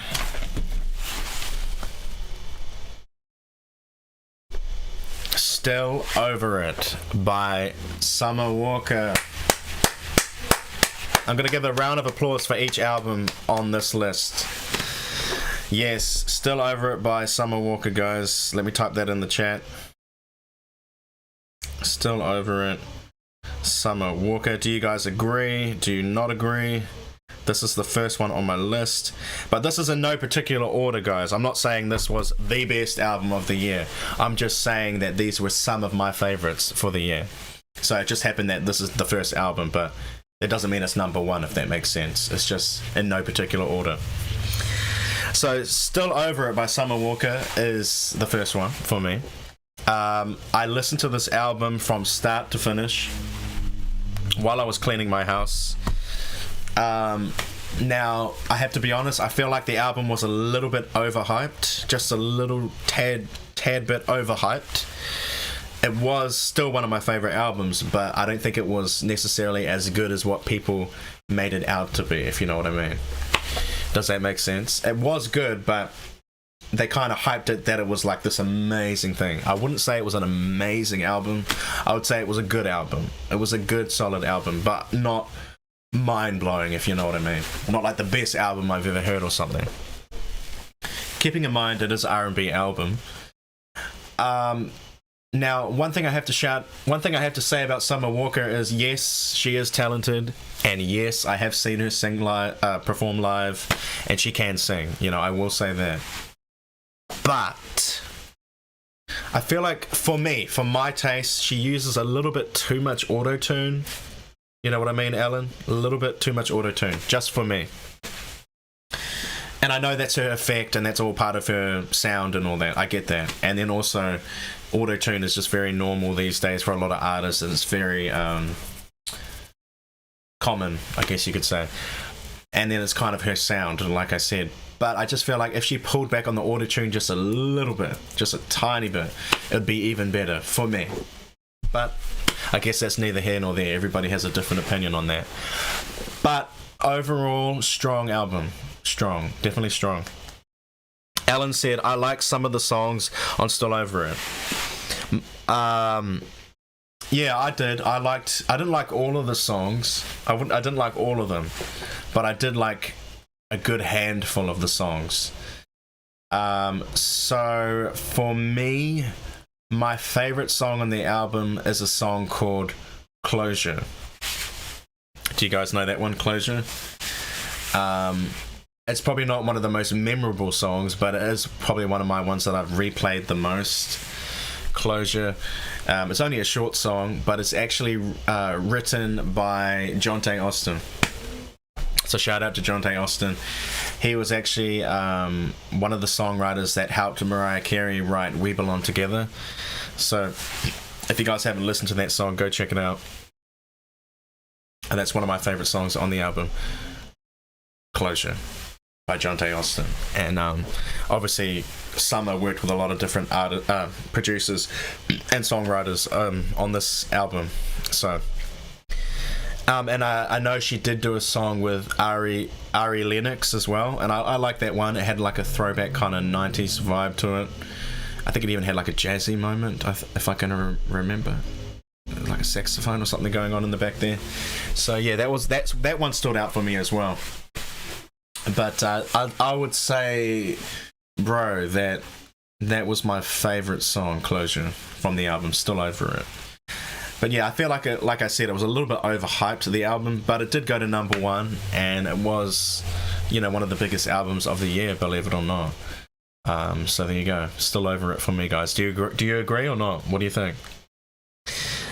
Alan said, my favorites on the album was Throw It All Away, Unloyal with Ari Lennox. That's the one. Constant BS and Insane. Yeah, I was cleaning my whole house when I was listening to this album. I was like cleaning the roof, cleaning my bedroom. It took me like cleaning my whole house because it was a long album, so I had to listen to the whole thing. I was quite surprised at how long the album was, because you know how a lot of albums these days are not very long? I was kind of surprised by how long it was, but... Did you listen to it, Jonathan, or did you not listen to it? You can be honest, Jonathan, if you never listened to the album. Just tell me the truth, if you didn't listen to it. Alan said, I agree, she does use auto-tune a little too much. Yeah, it's just like a little bit too much. It's only slight. Like if she pulled it back like a little bit, couple of cents back, if she just pulled it back a little bit more, I think it would be perfect. But anyway, that's her thing. She wants to do it that way, so that's fine. It is what it is. But she can still sing, so it's not a problem. If she can actually sing, then that's understandable, It's not like she's using it because she can't sing. She can definitely sing live. But yeah, there you go. It's just a neither here nor there kind of thing. It's just kind of jarring for me, like when I'm listening to her music and I just hear those kind of robotic sounds. It's kind of just like, she doesn't really need that, but that's her thing anyway. So yeah, Still Over It, guys, is one of my favorite albums of the year. We're going to move on to the next. So shout out to Summer Walker. My next favorite album of the year, Jonathan. Sour by Olivia Rodrigo. Or Rodrigo, however you want to say it. In no particular order, guys, but this is another one of my favorite albums of the year. I know Jonathan's probably surprised by that. But yeah, Jonathan, I did kind of get influenced by this album, I have to admit. And I kept telling you throughout the year, Jonathan, that it had been growing on me as I had been listening to it. Because they play all the songs on the radio. Now, I don't listen to the radio, but the only time I listen to the radio is when I am in the car. So, like, if I'm driving in the car, her songs would always come on the radio. And so, at first I was a little bit hesitant because she's not really the kind of artist that I would usually get into. Jonathan, I'm more R&B. And I think even you are more R&B, to be honest, because of like Ariana Grande and stuff like that.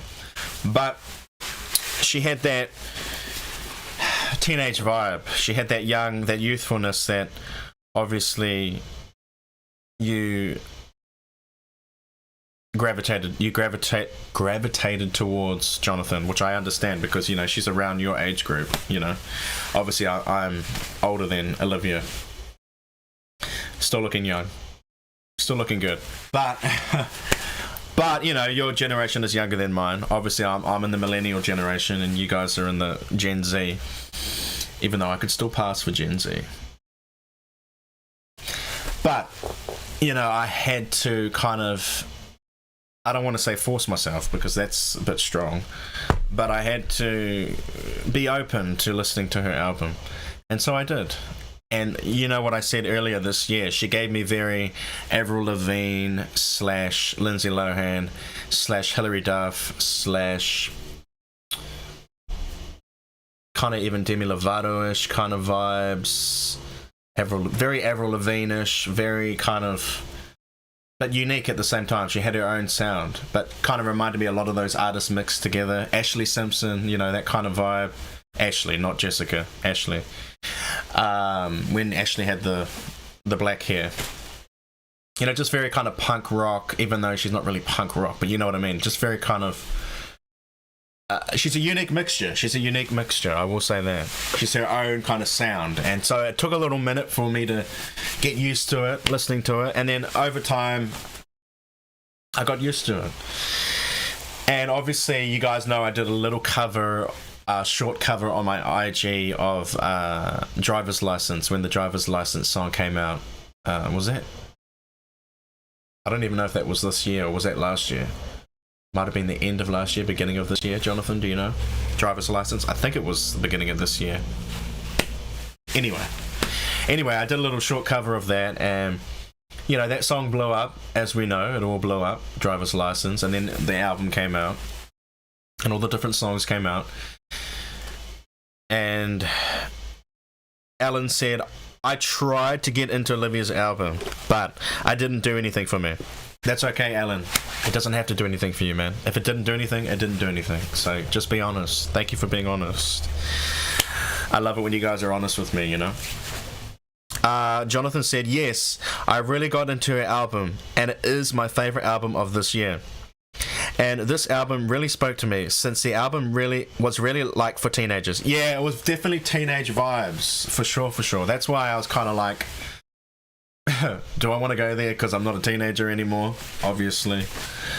You know, I'm in my 20s, so I was like, do I really want to go down the teenager vibe again? Even though I can hang, you know I can hang with the Gen Zs. I love my Gen Zs, and they love me. But you know, I am millennial, like I said. But, you know, shout out to all my Gen Zs on the channel from... Let me remember everybody's names. From Sandra. Shout out to Sandra. She's a Gen Z. Shout out to James. He's Gen Z. Shout out to Rin. He's definitely Gen Z. Shout out to Jonathan, obviously. Gen Z. Who else is Gen Z on the channel? Alan, are you Gen Z? Because you're 20-something, right? 21 or something? 21, 22, something like that? You might be Gen Z. I think you're Gen Z, aren't you? I think you are Gen Z, Ellen. Now that I think about it. Maybe I'm wrong. Let me know. I think you are Gen Z. Who else is Gen Z that I know on the channel? Gen Z. I'm trying to think. No, they're not Gen Zs. Because the majority of my channels are millennials on my channel. We did a survey a while ago on my channel, and the majority was millennials, and then Gen Zs were the next one. But Gen Zs were almost overtaking the millennials, which is kind of crazy. So the millennials are like the 20 and 30-year-olds, and then I'm like obviously in my 20s, and then like Jonathan and the younger ones are all in their teenage and like early 20s. So they are like the Gen Z's generation. But you guys, Gen Z was almost about to overtake millennials, which is kind of dope. I like that. You know, to think that I'm reaching teenagers is kind of like, really?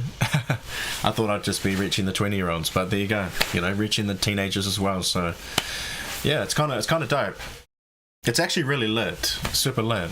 You know, I appreciate that. I do. Anyway, getting off track, but Jonathan said, yes, driver's license was the beginning of the year.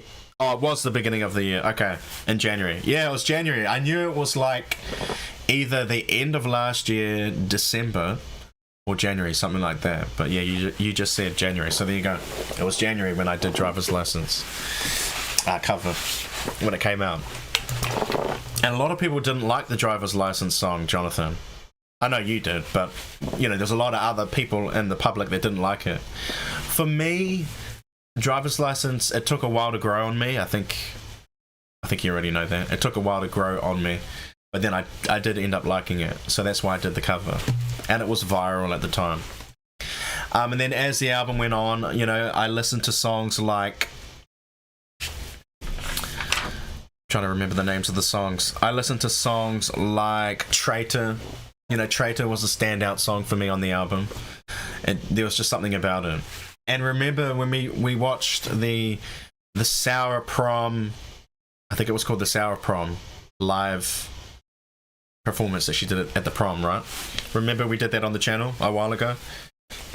We did it over like 3 or 4 weeks because we kept having like problems with the schedule, and then the thing wouldn't work, and then blah blah blah. All these things happened over the year, but we finally ended up watching the whole thing into 2 parts, I think it was. Remember that? And I think that's when I really started to take interest into Olivia even more. I was like, wow, she really is talented. She's really becoming one of these main teenage stars, you know. Probably like the biggest Disney star breakout since like Selena or Demi, I guess, you know. Even though she wasn't necessarily looked at as like a Disney star, Olivia, even though she kind of was a Disney star, wasn't she, Jonathan? Even though you wouldn't really think of it like that. She was, because of that High School Musical thing that she was in, that series. And that was the first time I saw her. Not gonna lie, that was the first time I saw Olivia, was in that High School Musical thing. Which I didn't watch, actually. I just saw, like, I think it was a preview, or they were, like, promoting it or something. And then I saw, like, an interview. And I'm not even, no lie, I'm not even lying to you, Jonathan. I'm being totally real.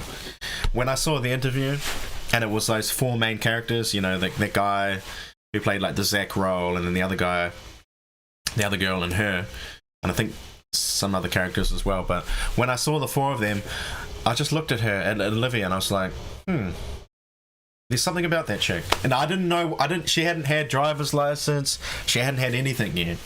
I didn't even think she had like a Disney song come out yet, because I know she did a Disney song on the piano, I think, which is like in the desert and stuff. But this is way back when, before she was just becoming known on that Disney show.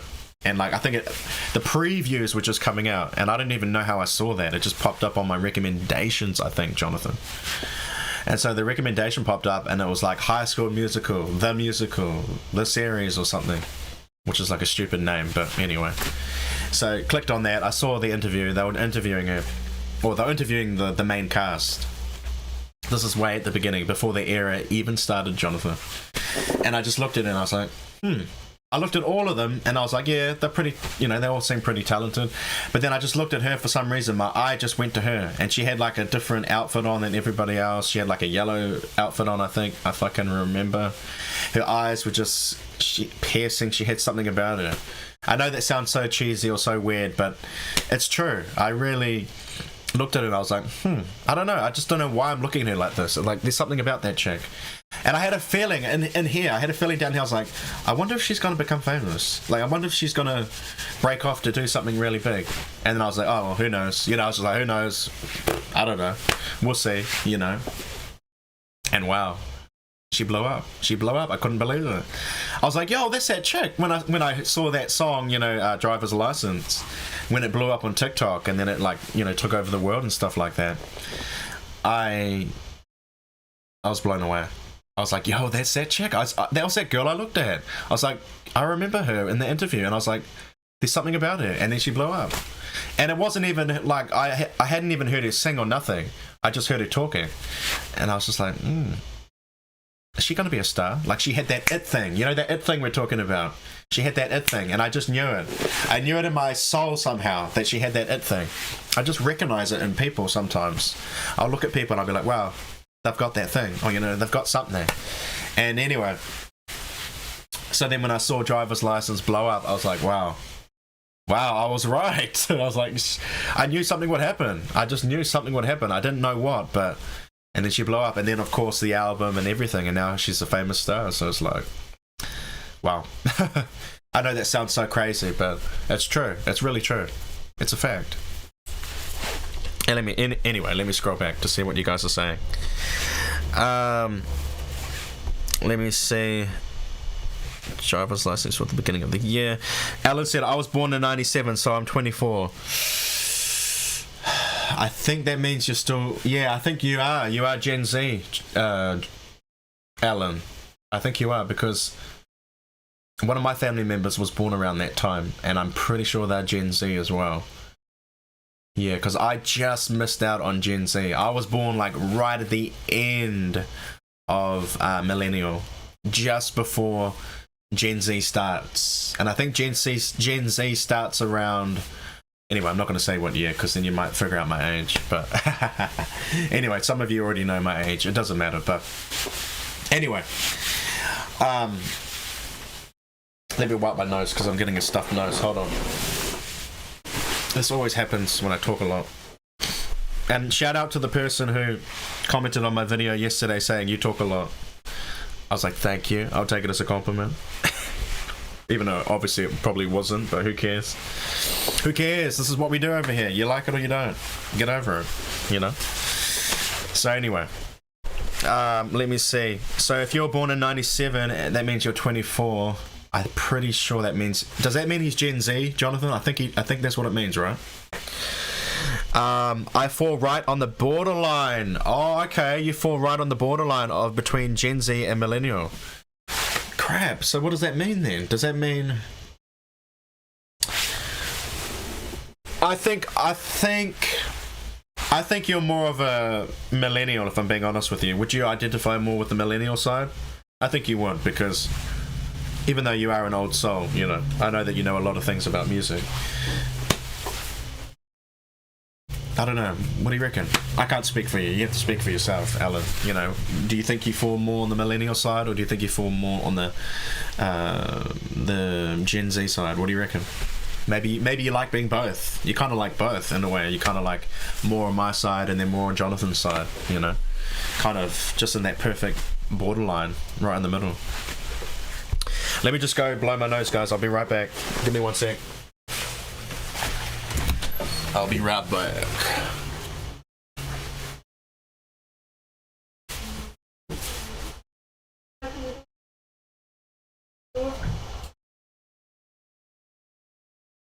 This lady. No. If she went, she came all the way, but she's got other ones. She's not just doing us, she's got more to do after us. And cleaning in some pits. Why she came all the way from Pyro?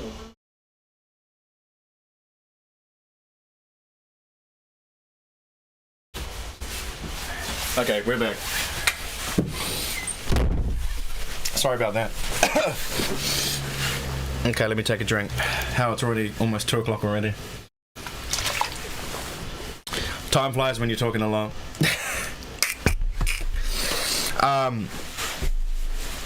Jonathan said, yes, the lead single was Driver's License. Yeah, that's right. The second single was Deja Vu. Yeah, Deja Vu. Shout out to Deja Vu. Third single was Good For You. Yeah. Then the album Sour came out. Then Brutal. Oh, yeah, Brutal. It's brutal out here. Yeah, I remember that one.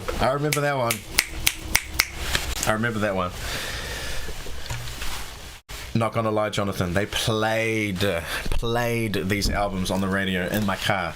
That's the most times I listened to Olivia was in my car, Jonathan. Because I don't listen to the radio any other time. It was only when I jump in the car and the radio's already turned on. You feel me? And so, bro, when the song came on, I was like, there she is again. Every time I'm driving in the car, they're like, and coming up next, Olivia Rodrigo, after the break. I'm just like, wow. She was everywhere, you know? So I don't want to say I was forced, because that's a bit strong to say that. But I kind of was coerced, I guess you could say, into listening to her music. So I'm glad I did, Jonathan, because she's worth it. She's definitely a great artist, I will say that. And I actually saw her interview, Jonathan. The one she did with our guy... What's his name? My dude from New Zealand. You know, the guy that does the Apple interviews? Zayn Lowe. Shout out to Zayn. He's actually from my country, New Zealand. A lot of people go, is he English? No, he's New Zealander. But I think he lives in England, I think. Because I know the Apple TV things well, not Apple TV. Apple Radio, whatever they call it. Apple One or something. I don't know the name, but... the Apple interviewer guy. And with the glasses, Zayn Lowe. He actually interviewed Mariah for her Christmas thing. They just did back at Christmas for the Christmas special. Anyway, he did that Adele interview. He had interviewed Adele on YouTube and stuff. So I saw his interview he did with Olivia, and I watched the whole thing. I was putting my sunscreen on. I was ready to go out to get some exercise. So I was like, let me just watch this interview with Olivia and Zayn, and he really gave her some hard questions. Have you seen that interview? Have you seen that one, Jonathan? And he asked her some really pressing questions. Kind of, I don't know if she was like kind of ready for some of the questions he was asking her, but it was good. Not in a bad way, just a good way. In an intense way, you know. It was like, where did you get your inspiration from? And things like that. And it was kind of quite intense, because he's quite an intense guy, you know. From one intense guy to another, I can always, you know, recognize them. So he was giving her hard questions. Not in a bad way, like I said, but in a good way. And I loved her responses, because you could tell she was kind of like almost impressed by the questions. She was kind of like a little bit shocked. You know, you could just tell she was kind of like, oh, that's a good question. You know, that's a really good question kind of thing.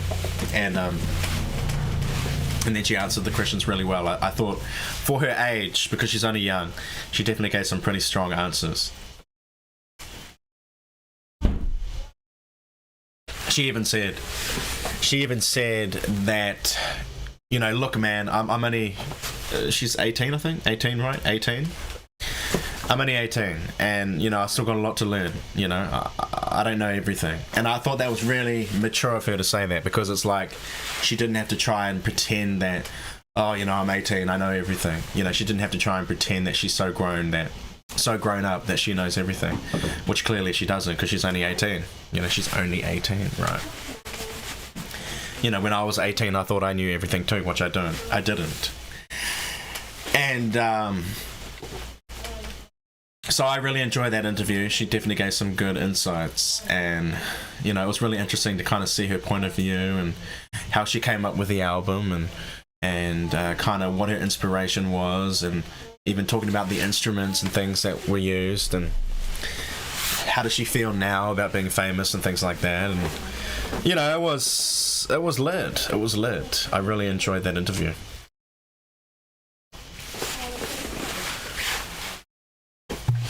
Oh shit.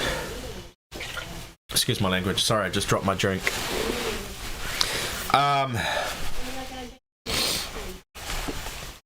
Let me see. And then Brutal, and then became a promo single. Oh, Brutal was the promo single. Then Trader was the 4th single recently. Okay.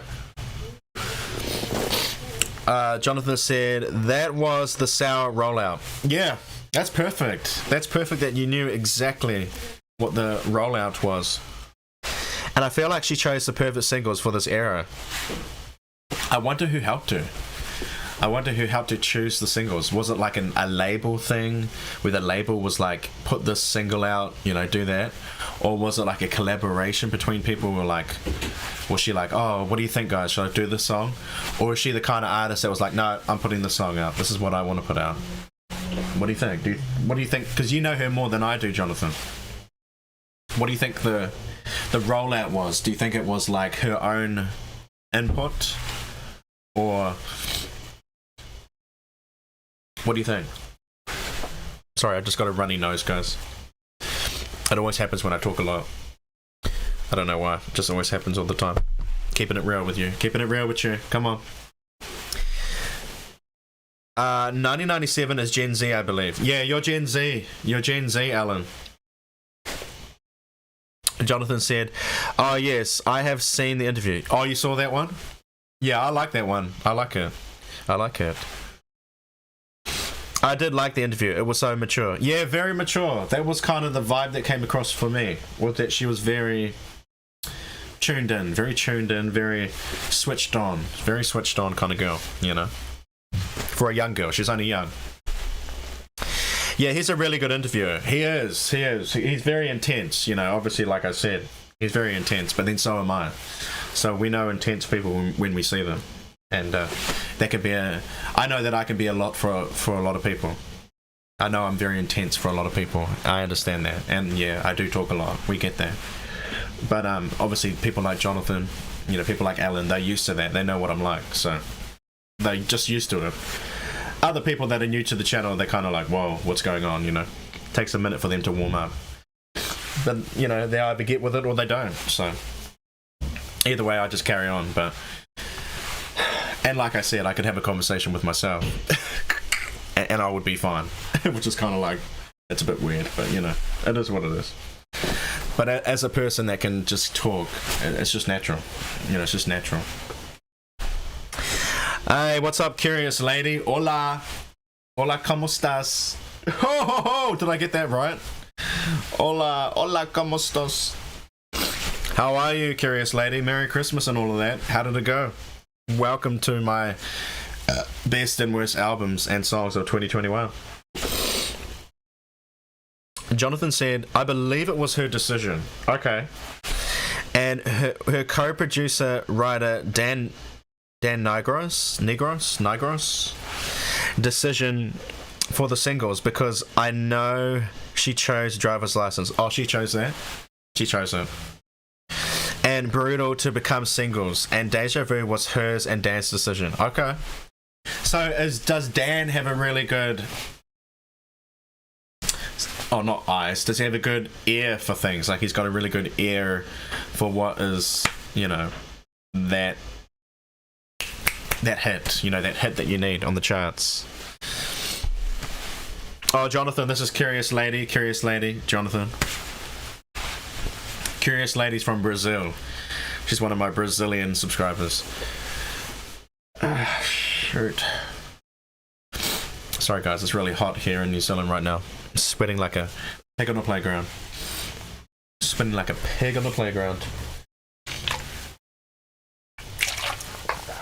I'm gonna try and recreate that pose that Olivia's doing in that picture right there.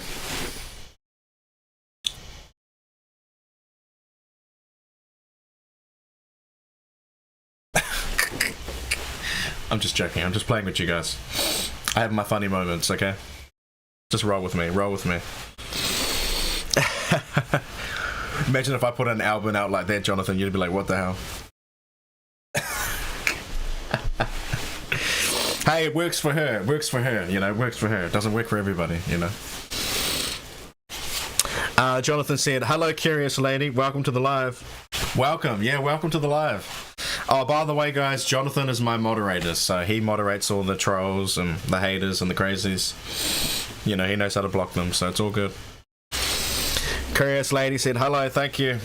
Hello, thank you. Don't thank me, thank you. Okay, guys, so yeah, that was my next favorite album, Olivia Rodrigo. I love that album. I can't believe I'm saying it, Jonathan. I can't believe it. I know you're probably a little bit surprised yourself, Jonathan. Kind of like, wow, Ruben did like that album. I really did. I can't believe it. It actually grew on me. No cap. And that's no cap. No cap, Jonathan. No cap. Anyway. So, yeah. Shout out to that album by Olivia. It was definitely one of the strongest albums. And I think that she definitely should win her nominations at the Grammy Awards. If you had to choose what Grammys she would win, Jonathan, out of the ones that she's nominated for, which one do you think she's most likely going to win out of those nominations? Let me know in the chat. Then again, you might think she's going to win all of them, and that's okay. You can think that. I'm just wondering, like, what do you think? Thank you for smashing the like button, guys. If you're joining right now, join the Rebellion Gang fam. Subscribe to the channel. We're talking about the best and worst songs of 2021. Crap, it's already 2 o'clock. I need to hurry up, guys, because I've got to get out of here. I've got a New Year's Eve party here in New Zealand I've got to get to, so I better hurry up. 3 o'clock, 4 o'clock. I've got like 2 hours left, so I need to go very quick. I don't have 2 hours on YouTube, though. I need to hurry up and get out of here. So, yeah, anyway. Shout out to Olivia for that album. So that was a dope album. My next favorite album was the one, the only, Planet Her. Yes, sir. Yes, sir. Yes, sirski. Doja Cat. Shout out to Doja Cat, guys. She had an amazing 2021. She had an amazing 2020 as well, actually. But 2021, we all know, was definitely one of Doja's strongest years so far. It was the release of her, actually not her debut album, but it was the release of, I think it was her third album, actually. But this is her most kind of like, it's kind of considered a debut album, even though it's not. It's like her third album, but I think her first album was Amala or something, and then her second one was the Hot Pink. Remember, Jonathan? Remember when you introduced Doja to me way back? I think it would have been 2019, I think, I think it was 2019. Before Say So and everything came out. And you're like, oh, Ruben, check out this Doja Cat. And I was just like, Doja Cat? You know, I didn't know anything about her at that time. I was like, okay. And I checked her out. And then once, yeah, because remember I went to listen to the whole album, the Hot Pink album. And then you're like, oh, did you listen to it? And I was like, yeah. And I listened to the whole thing. And remember I said that she kind of reminded me of like a Gwen Stefani. Now, not to look at, obviously not her looks, not the looks, but that sound. She had that kind of Gwen Stefani sound to me on that Hot Pink album, the first time I listened to her. No, I don't really think that now. I don't really think Gwen Stefani now, but in that first listen, that's what I thought came to mind. And then Say So came out and became a big thing. Blew up on TikTok and all that. But, yeah, this was her third album, I believe, and it's called Planet Her, as you guys know. And obviously she had the big collaboration with SZA for Kiss Me More. Now, we know that was a big joint, a big song. Now, obviously she's nominated for the Grammy Award for Kiss Me More with SZA. And I agree. I think it deserved to be nominated for a Grammy Award. I wasn't like surprised that it was nominated. I was kind of like, Grammy Award? Yeah, okay, I can see that. You know, I was kind of like, oh, okay, yeah, makes sense. You know, I wasn't like, yeah, it's gonna be definitely nominated. I was just like, oh, okay, it's nominated. Yeah, makes sense. You know, it was that kind of vibe. Because it was a big song, and it definitely overtook that first half of the year. You know, that first quarter. Well, yeah, the first half really. Because it was, when it came out, it was actually still summertime in New Zealand, which would have been winter time for you guys. And so it was like a summer anthem for us over here in our country. And then I guess it probably still was a summer anthem for you guys, because by the time summer came around, it was still a hit song in America. So, you know, in that like June, July, August period in America, it was still riding high, that song, you know. And yeah, let me see. Jonathan said, I feel like Dan is a really good producer and he helps Olivia a lot. I feel like they are a good team, because from what I've seen so far, it's strong. It's a strong pairing between the two of them. Jonathan said, Olivia will win Song of the Year, definitely, alongside Best New Artist and Album of the Year. Wow, you reckon she'll win all three of them? Okay. Hey, we'll have to wait and see. Man. Definitely have to wait and see. I tell you what, I won't be surprised if she does, bro. I won't be surprised. You know, because it really was her year. Jonathan said, yes, I did. I told you to listen to Hot Pink. Yeah, that's right. I remember. I'll never forget that. Because you were like, oh, Hot Pink, listen to Hot Pink. I was like, okay.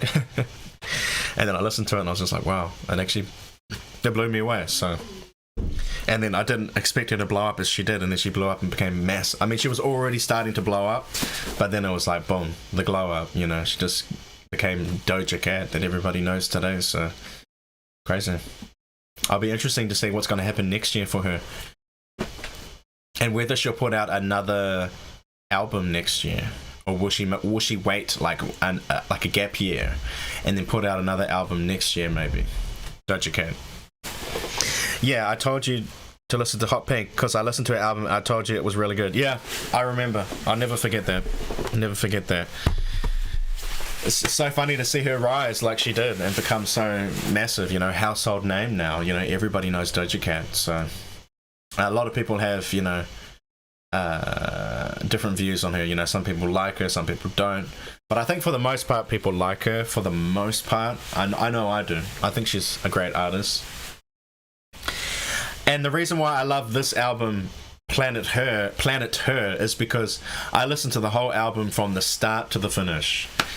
And there were only like maybe 2 songs that were a little bit of a like fillers for me, and like skip songs that you would skip, but the rest of the album, solid. It was solid. And I know she was kind of going for like different sounds, because a lot of the songs sounded different to each other. Like she'd have like an R&B kind of sounding song, and then more of a hip hop, and then more of a rap, then more of a pop song. So she's definitely done a lot of different vibes on this album. But I like that even though it was kind of all different sounds, it still kind of came together at the same time as one album. And it was kind of showing you all the different sides of Doja, you know, for the planet her. So, you know, some of the hip hop songs would be definitely more like rap sounds, and then she'd have more of the pop and then the R&B. I know a lot of people were kind of freaked out how she got nominated for R&B categories for the Grammys. Because people were like, she's not really R&B. And I mean, I get that. Yeah, she's not R&B. She's more of a hip hop.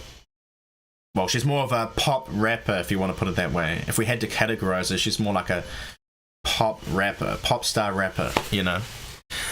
Not really an R&B, even though she does have elements of R&B in her music. And obviously Kiss Me More was definitely more of an R&B/pop song. Most people would still call it a pop song, which it is, but it's definitely got R&B elements in that song, for sure. And you know, I'm more partial to that myself. I'm more somewhere in the middle of it, like an R&B pop. That's kind of what I do. I like mixing the both together, kind of like a pop sensibility song, but then more of an R&B sound or R&B vocal. Because it's kind of the perfect match. You know, you get the catchiness of a pop song, but then it's still got R&B kind of vocals and riffs and runs in it.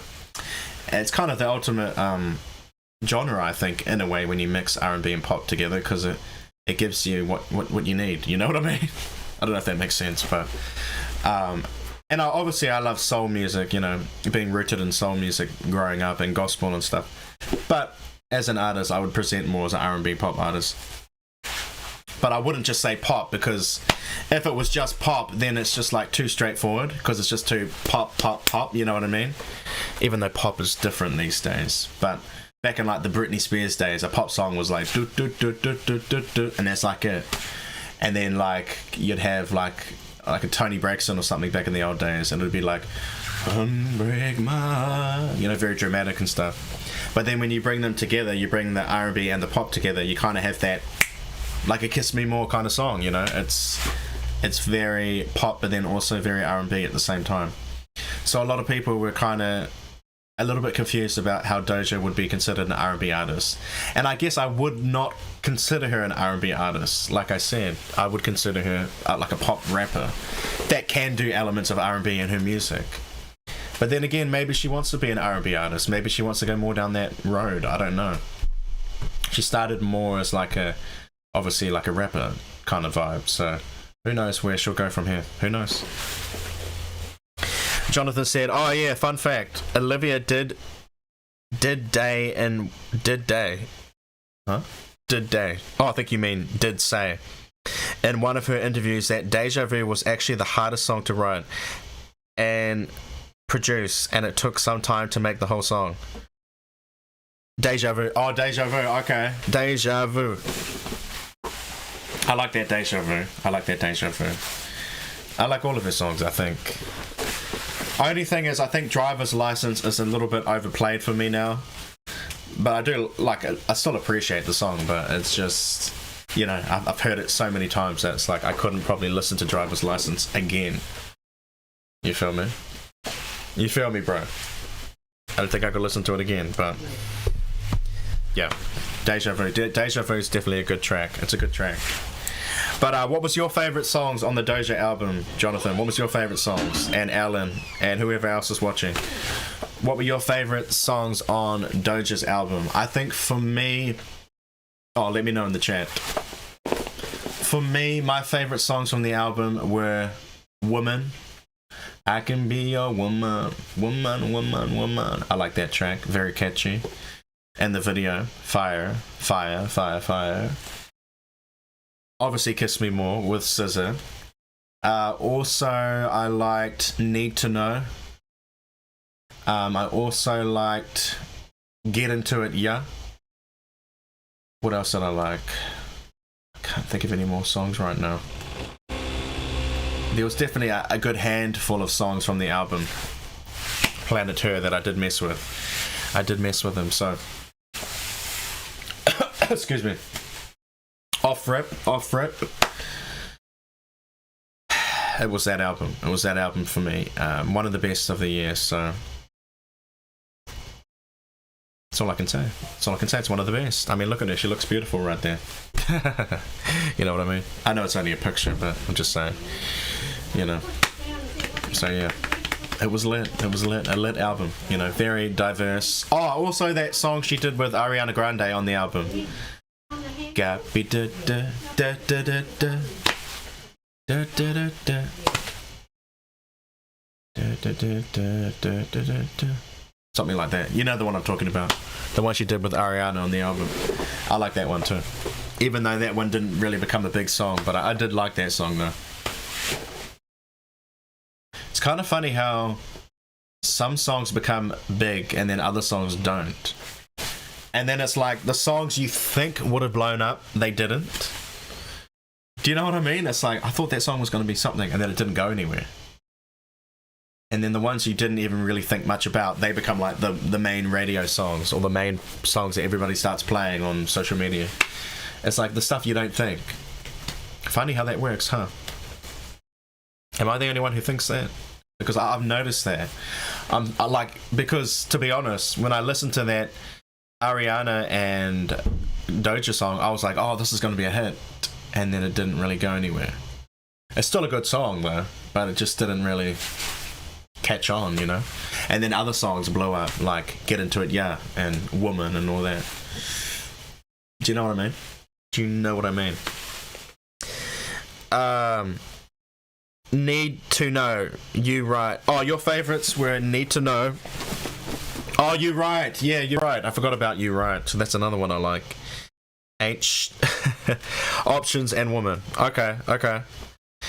Jonathan said yes, because Woman got really big on TikTok. Yeah, I can see that. I can see how it got big, because obviously look at that music video. Wow. You know, that music video was definitely something. I will say that. Shout out to Tiana Taylor, who was in the video too. She's always doing something. You see her everywhere. But yeah. Woman is like kind of the biggest song at the moment, I guess, because it's become like the new song now, even though it was always kind of there on the album, but it's kind of definitely grown in popularity in the last couple of months, the Woman song. So crazy. But yeah, I love this album, guys, and I think that Doja did a really good job. I know that she's had a lot of rumors of being a little bit overworked and a little bit tired and kind of not having enough sleep and space and time to play video games and get creative. So she's felt a little bit under the weather, or I don't know. A lot of rumors going around, but then again, I think she kind of did a IG live saying that no, I'm okay. I didn't really mean it like that or something. It's like, okay, who knows what's going on, but she has lost a lot of weight, if you guys have noticed that. I don't know if you guys noticed, but Doja Cat has lost a lot of weight. She used to be very hippie. She had big hips and kind of big, you know, everything in the right places. And she still does have hips, but she's definitely lost a lot of weight. You know, she's lost a lot of weight. I can see it in her arms and her chest. You know, she's dropped a lot up on that top half. Which I don't know whether that's to do with stress or whether she just stopped, you know, has been eating different kinds of foods, more healthy, or maybe whether she's been getting kind of forced to lose weight, because you know that does happen in the industry, especially with the females in the music industry. They can be forced to lose weight for certain reasons and things like that, image things. But I mean, I think she looked amazing. She looked fire as she did when she first came out, you know, with her natural curvy body that she had, because, you know, a lot of men are more attracted to the curviness. And yes, she's still beautiful. I'm not saying she's not beautiful. She is, but I preferred her even more when she was curvier. For me as a man, that's what I prefer, when she was even curvier in the beginning. But she still looks good now. You know, she's skinnier now, and she still looks good. Either way, she looks good. But I'm just saying, you know, she looked even more striking when she was kind of in the Say So music video, which was very curvy and stuff like that. I messed with that.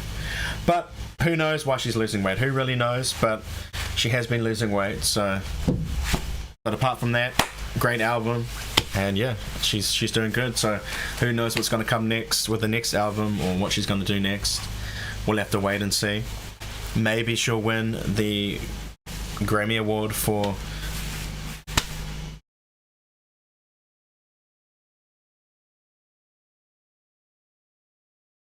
the song she did with SZA, Kiss Me More. Maybe she'll win. Maybe she'll win. Excuse me. Yeah, so that's that. So let's go to the next one. Oops. So yeah, if you guys want to donate to the channel, please hit my PayPal. PayPal.me/Ruben Wills. That's PayPal.me/Ruben Wills. If you guys want to keep supporting the channel. And you know I would appreciate that. Thank you. Thank you, guys. So, next album, let's move. We're running out of time. Silk Sonic, guys, was the next best album of 2021 for me. I don't know if you guys agree. What do you think? Did you listen to this one, Jonathan? Silk Sonic, yes. Yes, sir. Yes, sir. Yes, sirski. It came out, bro, and I was blown away. I was blown away when it came out. Basically because I would have to say that every single song on the album was a potential #1 hit for me. Because it was just hit after hit after hit. From Smoking Out the Window to Leave the Door Open to the skate song. You know, it just was... They really took their time with this album to give you a strong body of work. Strong. And when I say strong, I mean strong body of work. So I will have to say that shout out to Bruno Mars and Anderson .Paak because they definitely did their thing on this album. Some would say that maybe it's a little bit not creative because it's using a lot of the, you know, the throwback vibes from like the 70s and stuff like that. But for me, I think it's paying honor to that music from the old days and trying to bring it forward to the now. You know, bringing it forward to this generation. And I think that can only be a good thing because people like Jonathan, you know, for his generation to kind of realize what music was really popular back in the old days. And obviously they flipped it and gave it a modern vibe, and with Bruno's modern voice, it kind of gave it more of a modern vibe to it, but it still had that throwback feel to it at the same time with the instrumentation and the music. So yeah, I was really impressed by this album, Silk Sonic. If you guys haven't heard it, make sure you go check it out. Alan is saying his favorite songs on the album: After Last Time, Leave the Door Open, Skate, Blast Off. I love Blast Off. I love it. Put On a Smile is my songs off the Silk Sonic album. Okay. That's what's up. That's what's up. That's what's up, bro. Thank you for tapping in, guys. Thank you for tapping in. I know I'm running out of time, so I'm going to try and get through these albums as quick as I can. Because we also, at the end, have my best songs of 2021. I can't believe this year's almost over, guys. I can't believe that this year is almost done. After last night, my bad. I was like, after last night. But yeah, this album, I had to give it a strong 10 out of 10, guys. So shout out to Bruno and Anderson. You guys definitely did your thing. And I know that this throwback sound that they brought on this album, it's definitely coming back. It's coming back, guys. So let's see what happens in 2022. Alright, my next favorite album from 2021 was, you know it, Heaux. Heaux from Jazmine Sullivan, guys. Now, I've been a Jazmine Sullivan fan probably back from 2008, I would say. 2008, because she had that massive song. And the song was called Bust Your Windows Out Your Car. Bust Your Windows. And I remember when I first heard that song, it blew me out of the way. Blew me away. It blew me away. You know, it blew me away. Jazmine Sullivan, she's that chick. By the way, before we move on to this album, I just want to say one thing I forgot to say about Bruno and Anderson .Paak is that Anderson .Paak definitely did a good job vocally trying to keep up with Bruno. I did notice that. And of course we know Bruno's voice is very strong and he's getting even stronger. And Leave the Door Open, man, that was just one of the biggest songs of the year. But I will talk about that coming up. But yeah, definitely a strong album. Silk Sonic. Alan said, hopefully my album will make the list next year. Hey, you never know. You never know, bro. Never know. I tell you what, man. If you put it out, I'll definitely listen to it. I'll definitely listen to it, man. So, put it out. We'll see what happens. See what happens, man. You know me, I gotta keep it real. But I'll definitely give it a listen, man. And if it's great, then it'll be on the list, man. It'll be on the list, so. Alan said, been following Jazmine since Need You Bad. Bust Your Windows is a favourite of mine. Yeah, I love that song, man. I love that song too. The riffs and runs. It definitely helped me with my riffs and runs, actually, that song. I remember singing it once and somebody said, oh, riffs and runs. Because, it was a good song for practicing riffs and runs because we know that Jazmine is one of the queens of riffs and runs. One of the queens of doing that. Jazmine. I don't know if Jonathan knows who Jazmine Sullivan is, but anyway, she's more known in the black community, and although she did have, a bit of breakthrough with Bust the Windows Out Your Car, which was actually a big hit in New Zealand back in the day. And then in America, she's more in the black community, but she does have some songs that do kind of peek through into the main markets, if you know what I mean.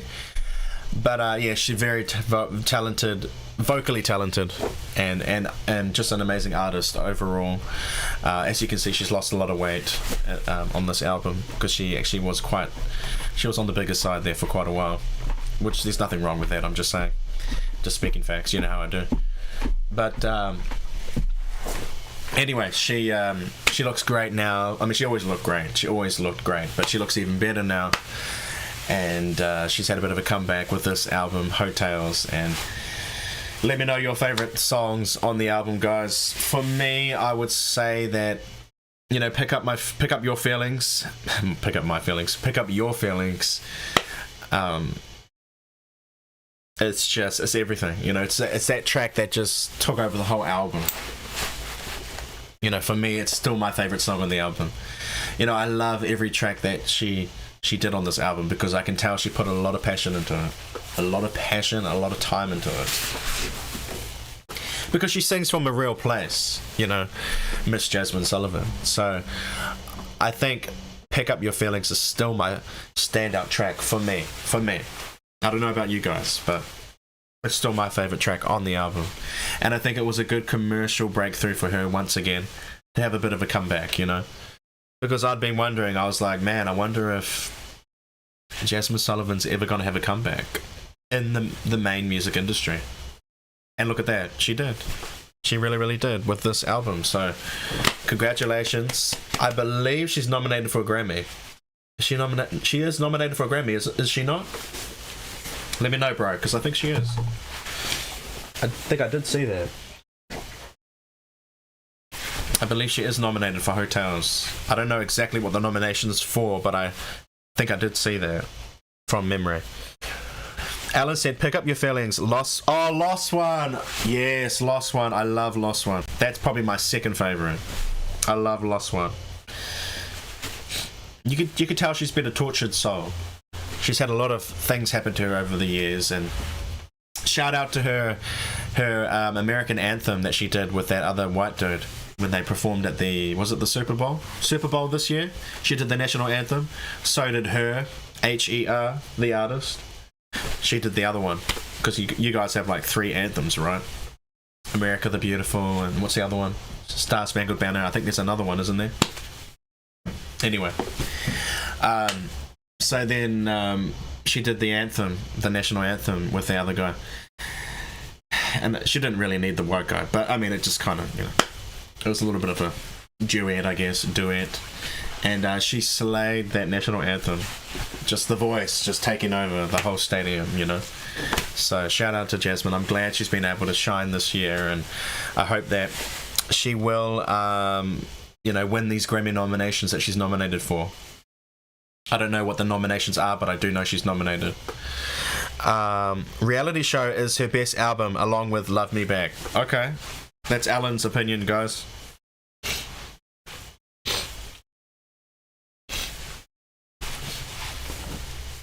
Hold on a sec. Oh, okay, I'm running out of time, guys. I gotta keep moving. Jazmine is nominated. Yeah, she's nominated, guys. So I'm excited for that. So hopefully she'll win at least one Grammy Award. She definitely deserves it. So shout out to Heaux by Jazmine Sullivan. Fire album. Fire. And my final favorite album of this year will be the one, the only. Can you believe it? Can you believe it? 30 by Adele, guys. Now, I know that Jonathan asked me on one of my lives, he said, have you listened to the album yet, Ruben? And I had not listened to it. But the other night, Jonathan, I watched, the interview she did with Oprah, and then she did the television performance. I think it was at the Griffith Observatory or something like that in Los Angeles, up on the hill. And she did that performance, with the black dress and stuff, and she did all her different hit songs and all that. And then they had the interview cut in between parts of it. So we sat down with the fam bam and watched the whole thing.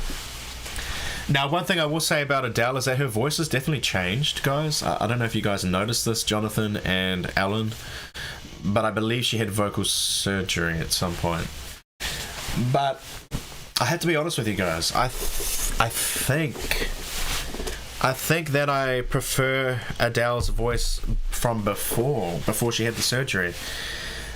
Now, that's not to say that she can't, do some, vocal training to get her voice to, or her new voice to an even better place, because it's kind of like she's been out of practice for a while, seeing that, the pandemic happened, and her last album was like 2015, I think it was, so it's a really long time ago. But yeah, I think I don't know if she had a vocal surgery or damage or something happened. Anyway, her voice is definitely, her tone is different. It's higher, I think. It feels like it sounds like it's higher and a little bit more sharpish, a bit whiny-ish. I'm not saying she sounds bad, it's just different to when she had a deeper voice. And I think that if she works on her voice she has now, it'll sound even better. But yeah, it was a little bit rough for me in some parts on that concert. It was a little bit, it wasn't flat, but it was just a bit, I don't know, it just didn't quite, the tone wasn't very comfortable to listen to, if you know what I mean. Like, her old tone was a little bit stronger, or I don't want to say stronger, it was a little bit more listenable, I should say. And this tone, I'm not really used to this new tone she's got, so hopefully she'll train it over time. And she's still a good artist, but this album is probably one of the ones that stands out for me because it was such a long time between her last album and this album. I feel like it did make an impact on me once I finally listened to it, Jonathan, and once I saw the television special. And I know a lot of people think it's not her strongest album out of all of her albums she's had. And I would have to agree. Bro, I don't think, bro, that it is one of her strongest, to be honest. But it is one of the best of this year.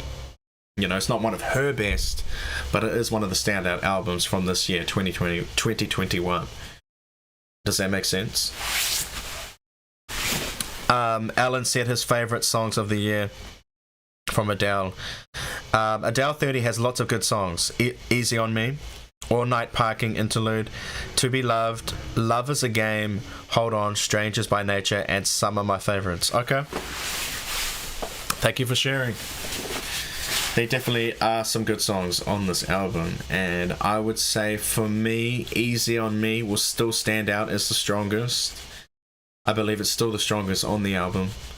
Obviously, we know that it was such a breakthrough song for her coming back to the music industry after so long. And I actually was supposed to do a cover of Easy on Me, guys, but I put a post up on my IG for you guys showing you that, well, I actually did put the cover up, I just didn't have the audio playing so you guys could see it, but there was a reason for that, as I put in the bio or the description underneath it, and it was just to do with perfectionism and things like that. As artists, we deal with that. But in 2022, guys, be ready. That's all I can say. But back to Adele. Easy on Me was definitely the strongest song on the album, but I agree with Alan, there was definitely some good songs on this album, and it was one of the best of this year, so that's why I had to put it on my list. I had to. Adele's voice has changed. Yeah, exactly. It definitely has changed. Absolutely.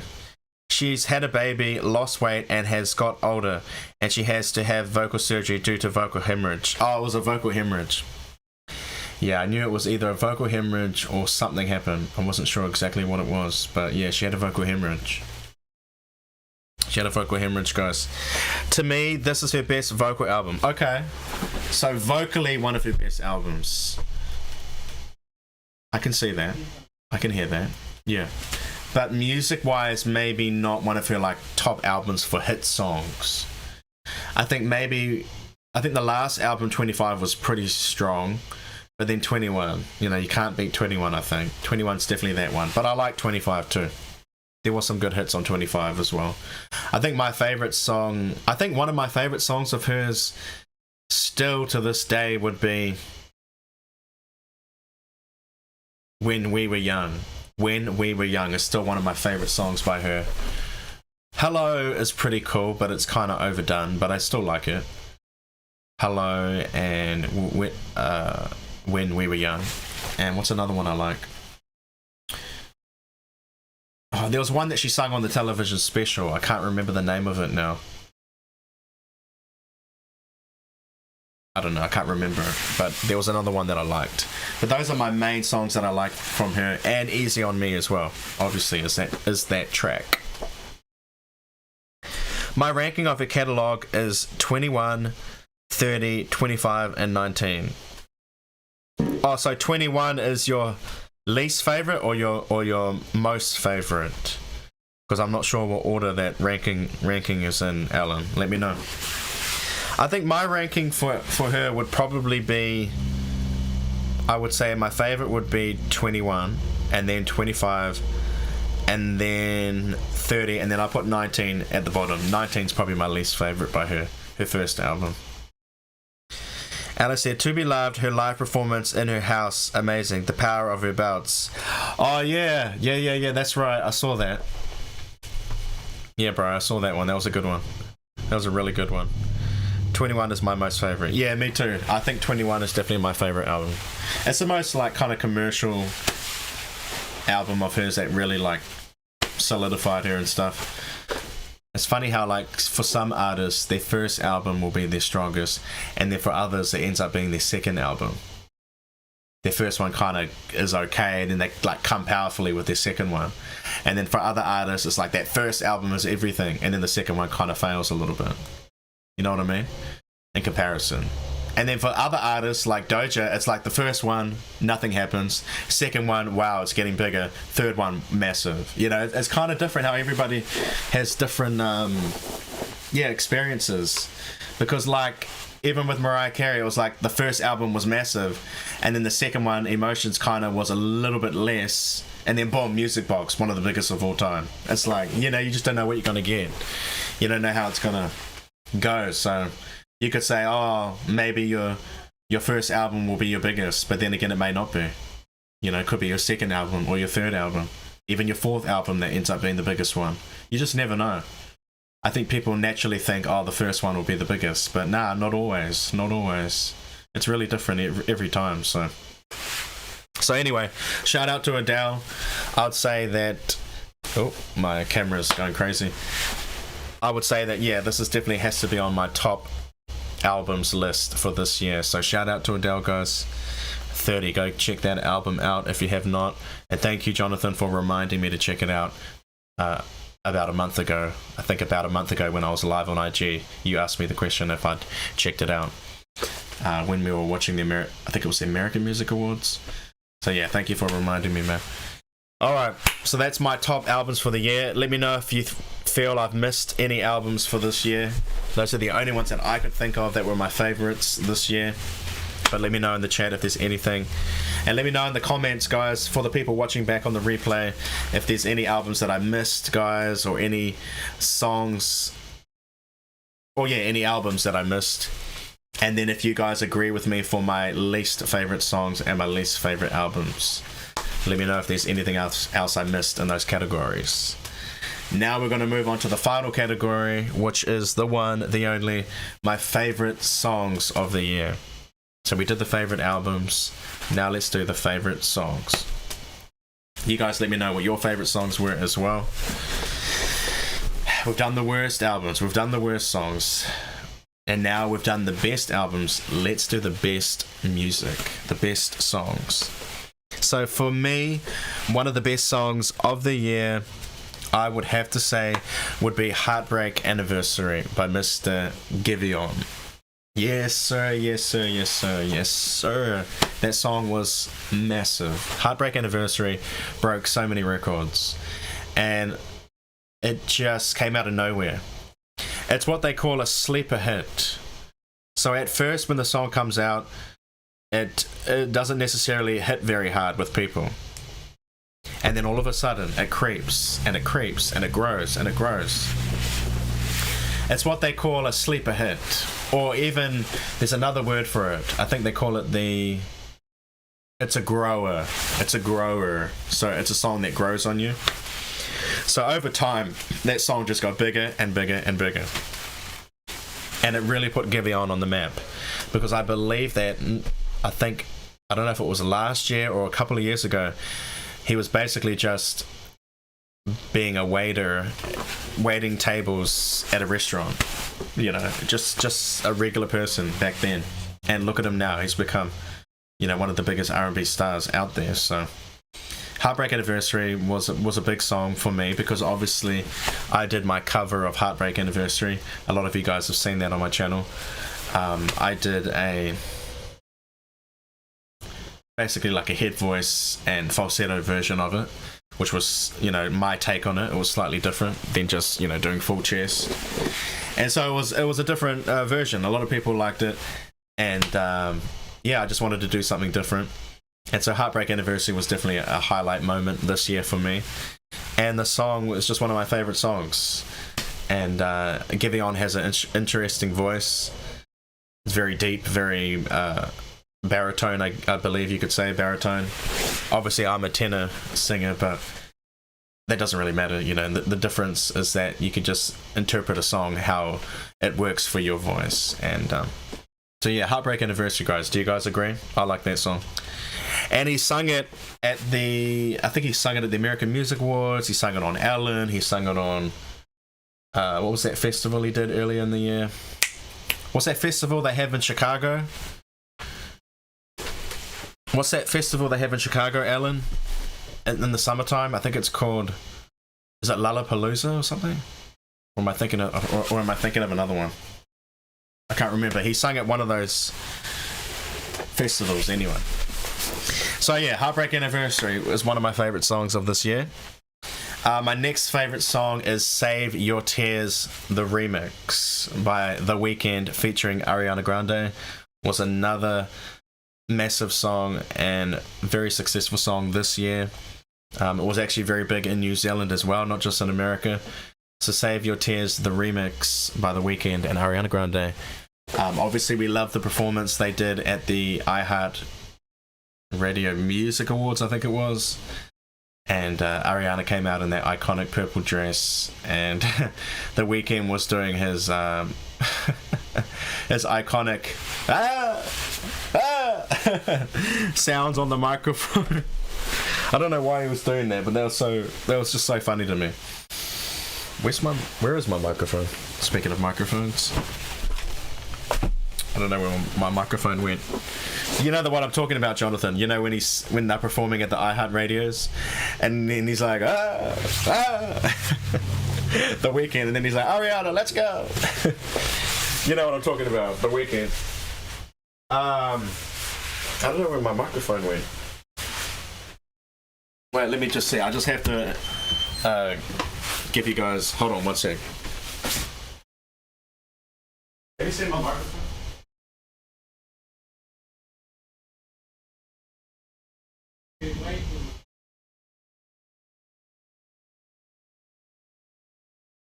Oh, okay, I'm just finishing my live. Can you tell them to come at 5? No, 4:30 is too early because I'm still on my live. Sorry guys, we're just running out of time. Just running out of time for everything, guys, because in New Zealand it's New Year's Eve, so I'm having a New Year's Eve party at my house because of COVID and all that crap. So, you know, we can't really go anywhere. Well, we can, but anyway, it's complicated. But we're just going to have a New Year's Eve party here. So I may go live on my Instagram, guys. So if you guys have not followed me on Instagram, obviously Alan and Jonathan, they already follow me. But for the new people, if you want to subscribe and you want to check out my Instagram, come check me out at Ruben_Wills. Don't forget the underscore. I will be live. Well, I might be live tonight. We'll see. Maybe at midnight.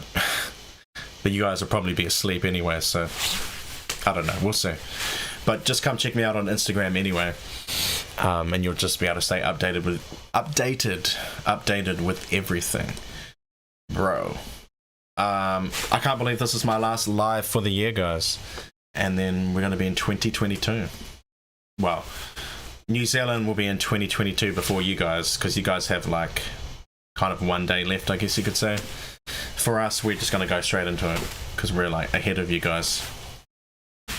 What is it? 2:51 p.m. So 3 o'clock, 4, 5, 6, 7, 8, 9, 10, 11, 12. So basically in about 9 and a little bit hours, it will be 2022 for me in New Zealand. But for you guys in America, it'll be like, I don't know, like another 18 hours or something. I don't know how it works, but you guys, basically another day to go, so.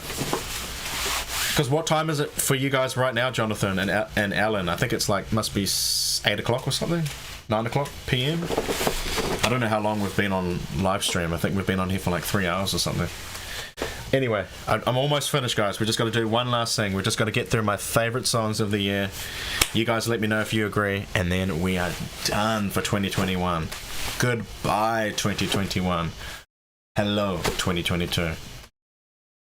Seriously, I'm probably going to retitle this video Goodbye 2021. Peace out. Good riddance. Don't come back. You know, 2021.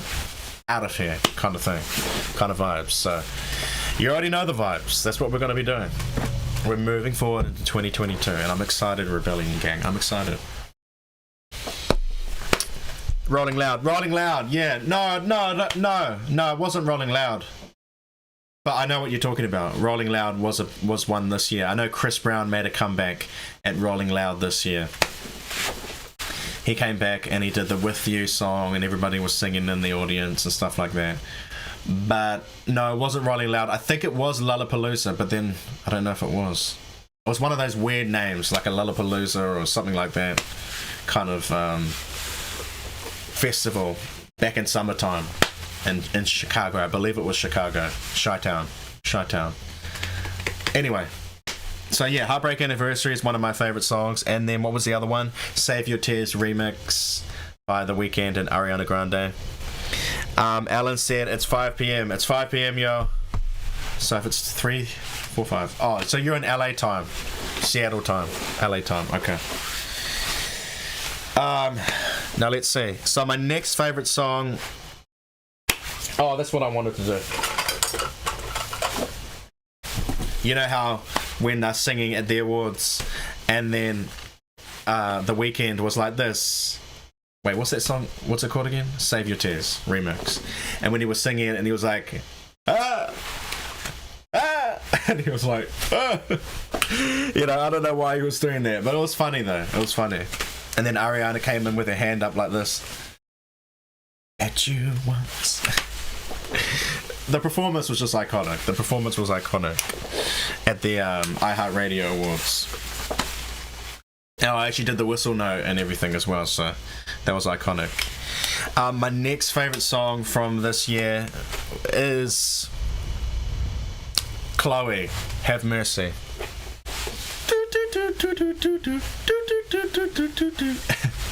I can't remember how the words go. Make it passing like I do. Make it passing like I do. Yeah, Chloe, Have Mercy. Miss Chloe Bailey, Have Mercy. Very controversial song and controversial video for a lot of people. You know, a lot of booty shaking going on in the video. But catchy song, Chloe, Have Mercy. I know she's under the guidance of Beyonce, so that definitely shines through. I think a lot of people can see the comparison to Beyonce and the influence. And some people had a lot of issue with Chloe being very similar to Beyonce with her performances. Different but similar. So it'll be interesting to see where she goes from here with her new era coming up. And I think she's done a song with Black. You know, the artist Black. The guy called Black, the artist. I think they have a collaboration coming up, so that'll be interesting to see what's going to happen on there. But yeah, Chloe, Have Mercy. That video went viral, obviously with Rome Flynn. Shout out to the bro Rome Flynn who was in the video. You know, the guy that had the varsity jacket or whatever you guys call it over there. And yeah, so he was in the video as well.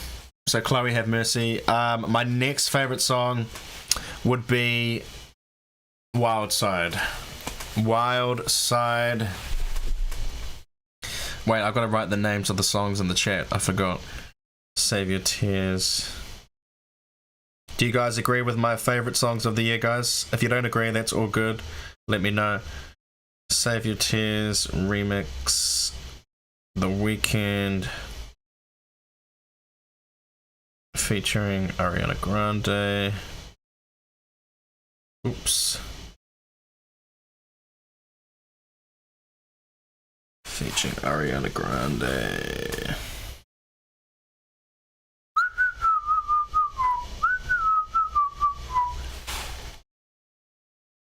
And then what was the other one? Chloe, Have Mercy. Is it called Have Mercy or is it just called Mercy? I don't know. I think it's Mercy. I think it's Mercy. I'm not sure.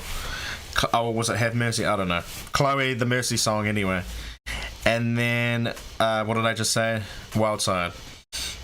Wild Side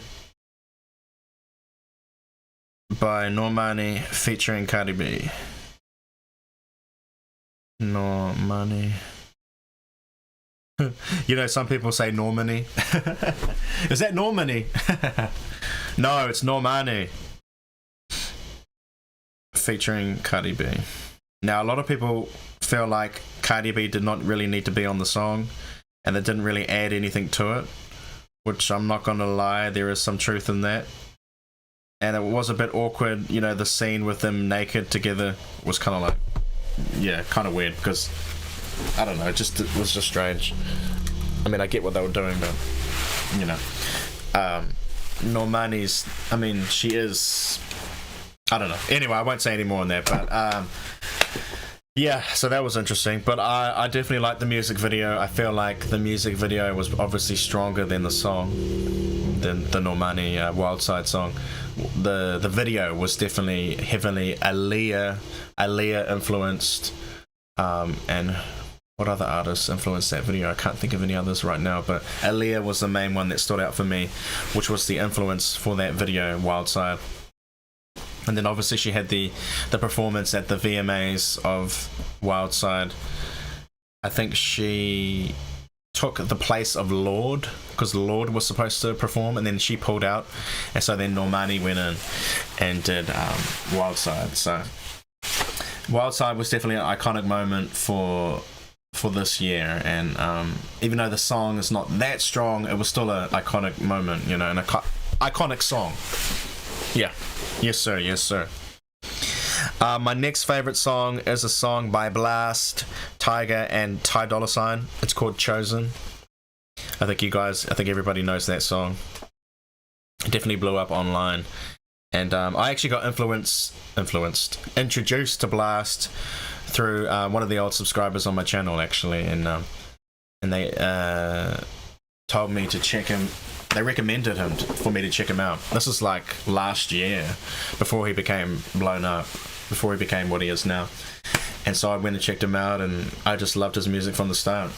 And now he's become popular in my country too. And yeah, so shout out to Blast, Tyga, and Ty Dolla $ign for Chosen.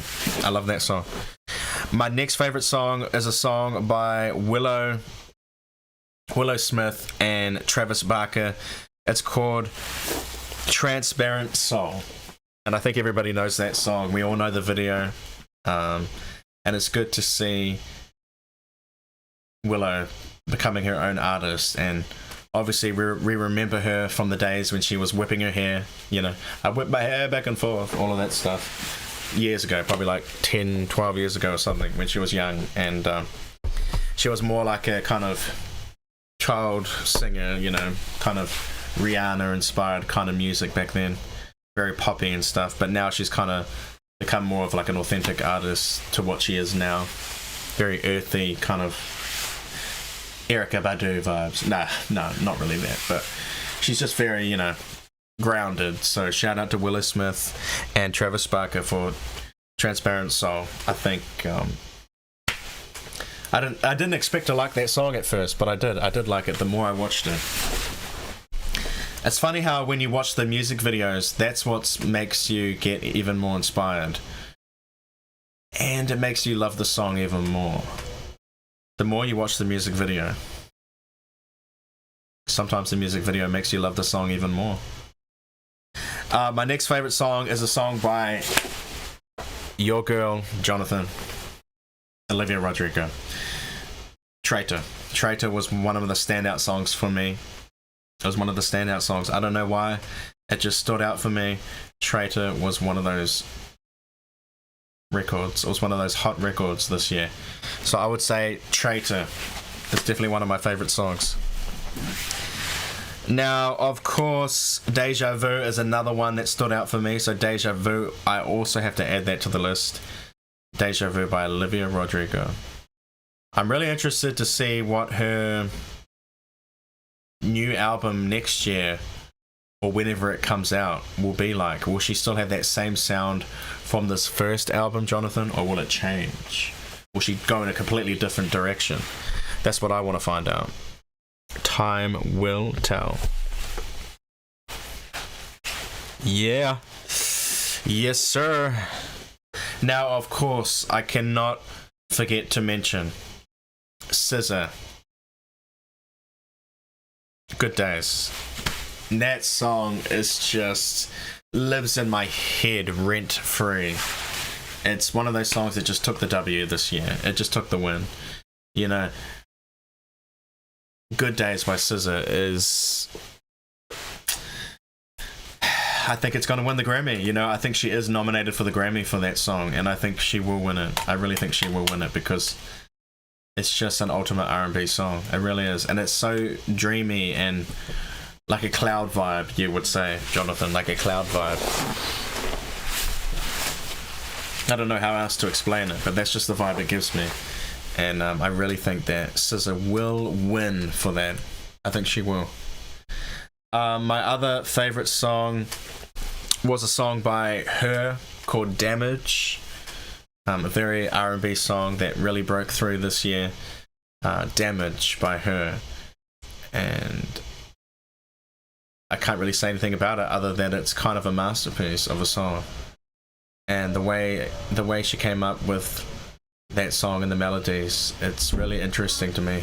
So shout out to her, because she is definitely doing some different things. She's doing some different things. She's really very Alicia Keys influenced, but she's her own artist at the same time.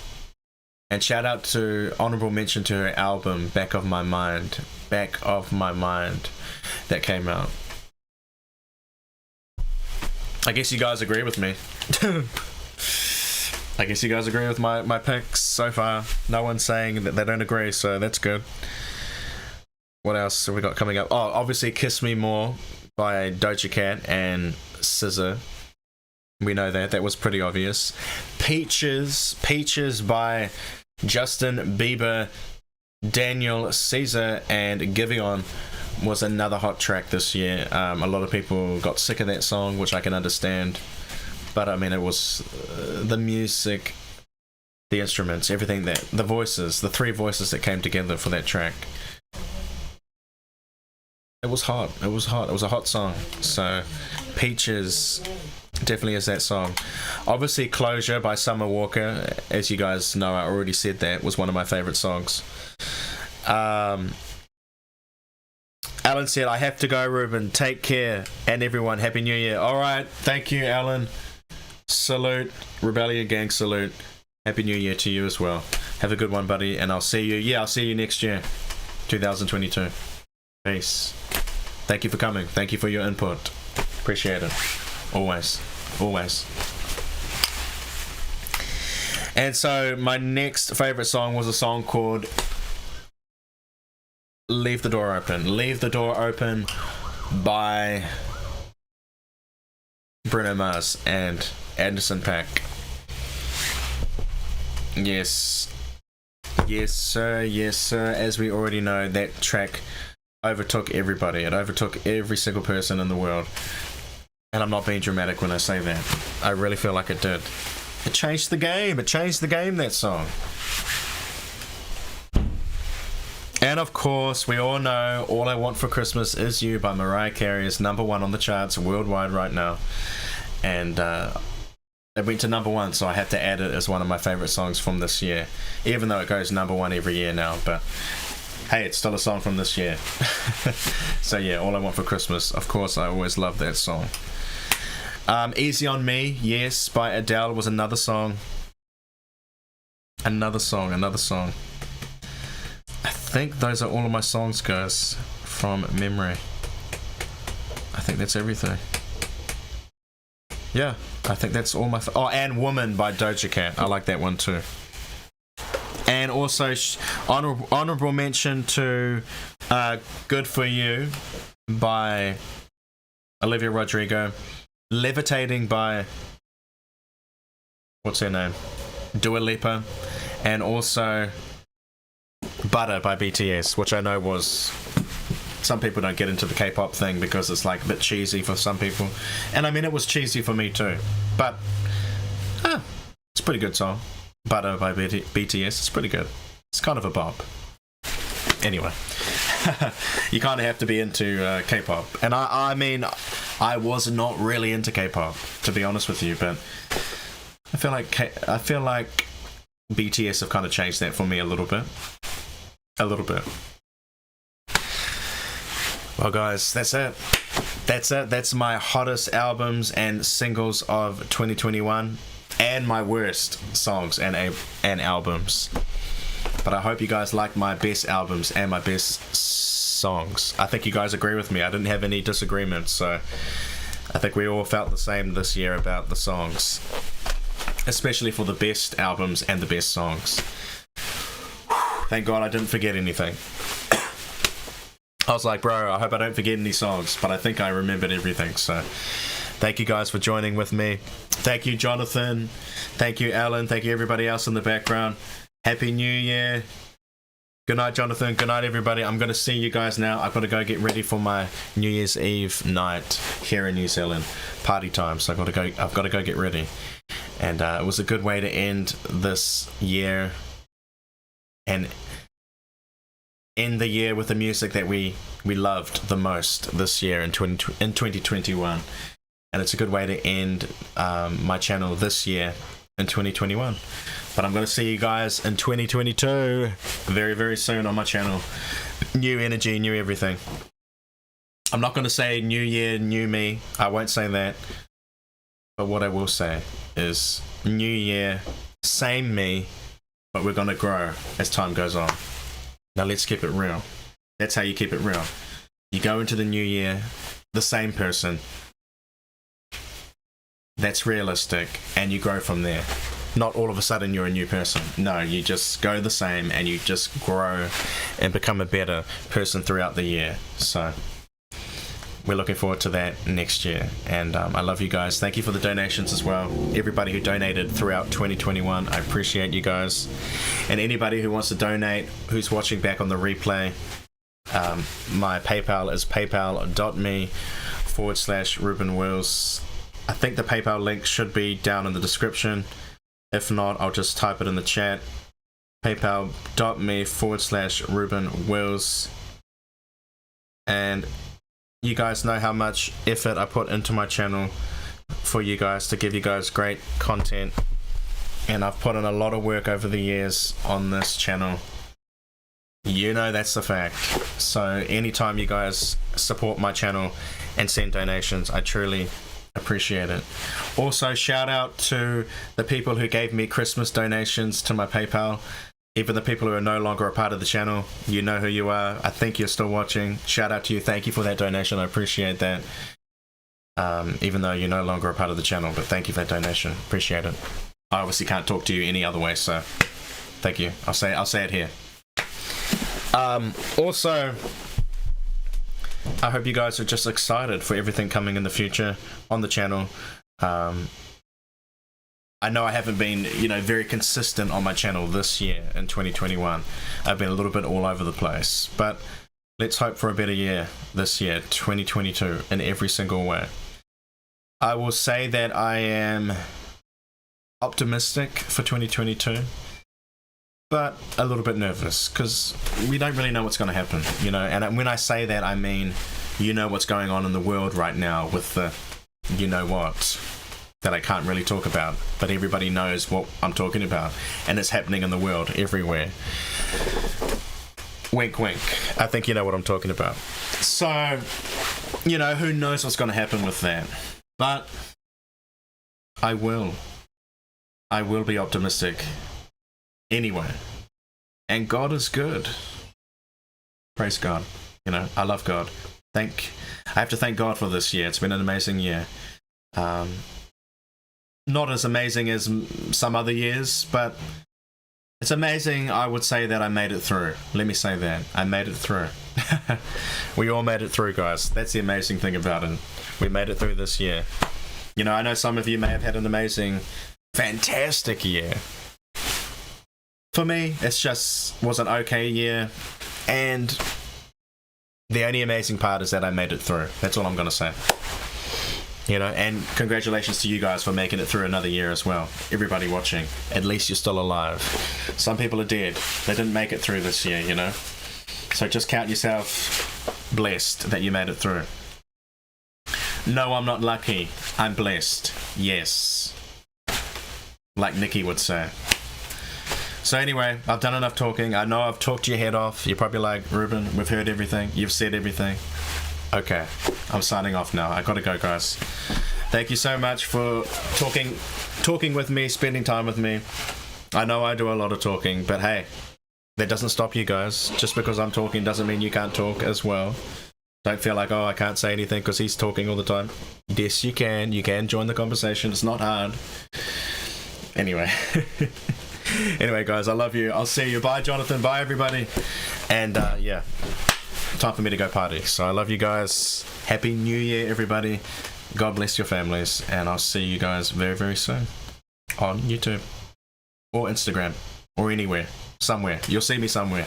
I love you guys. Until next time, stay fly, and remember, stay humble. Peace. Happy New Year.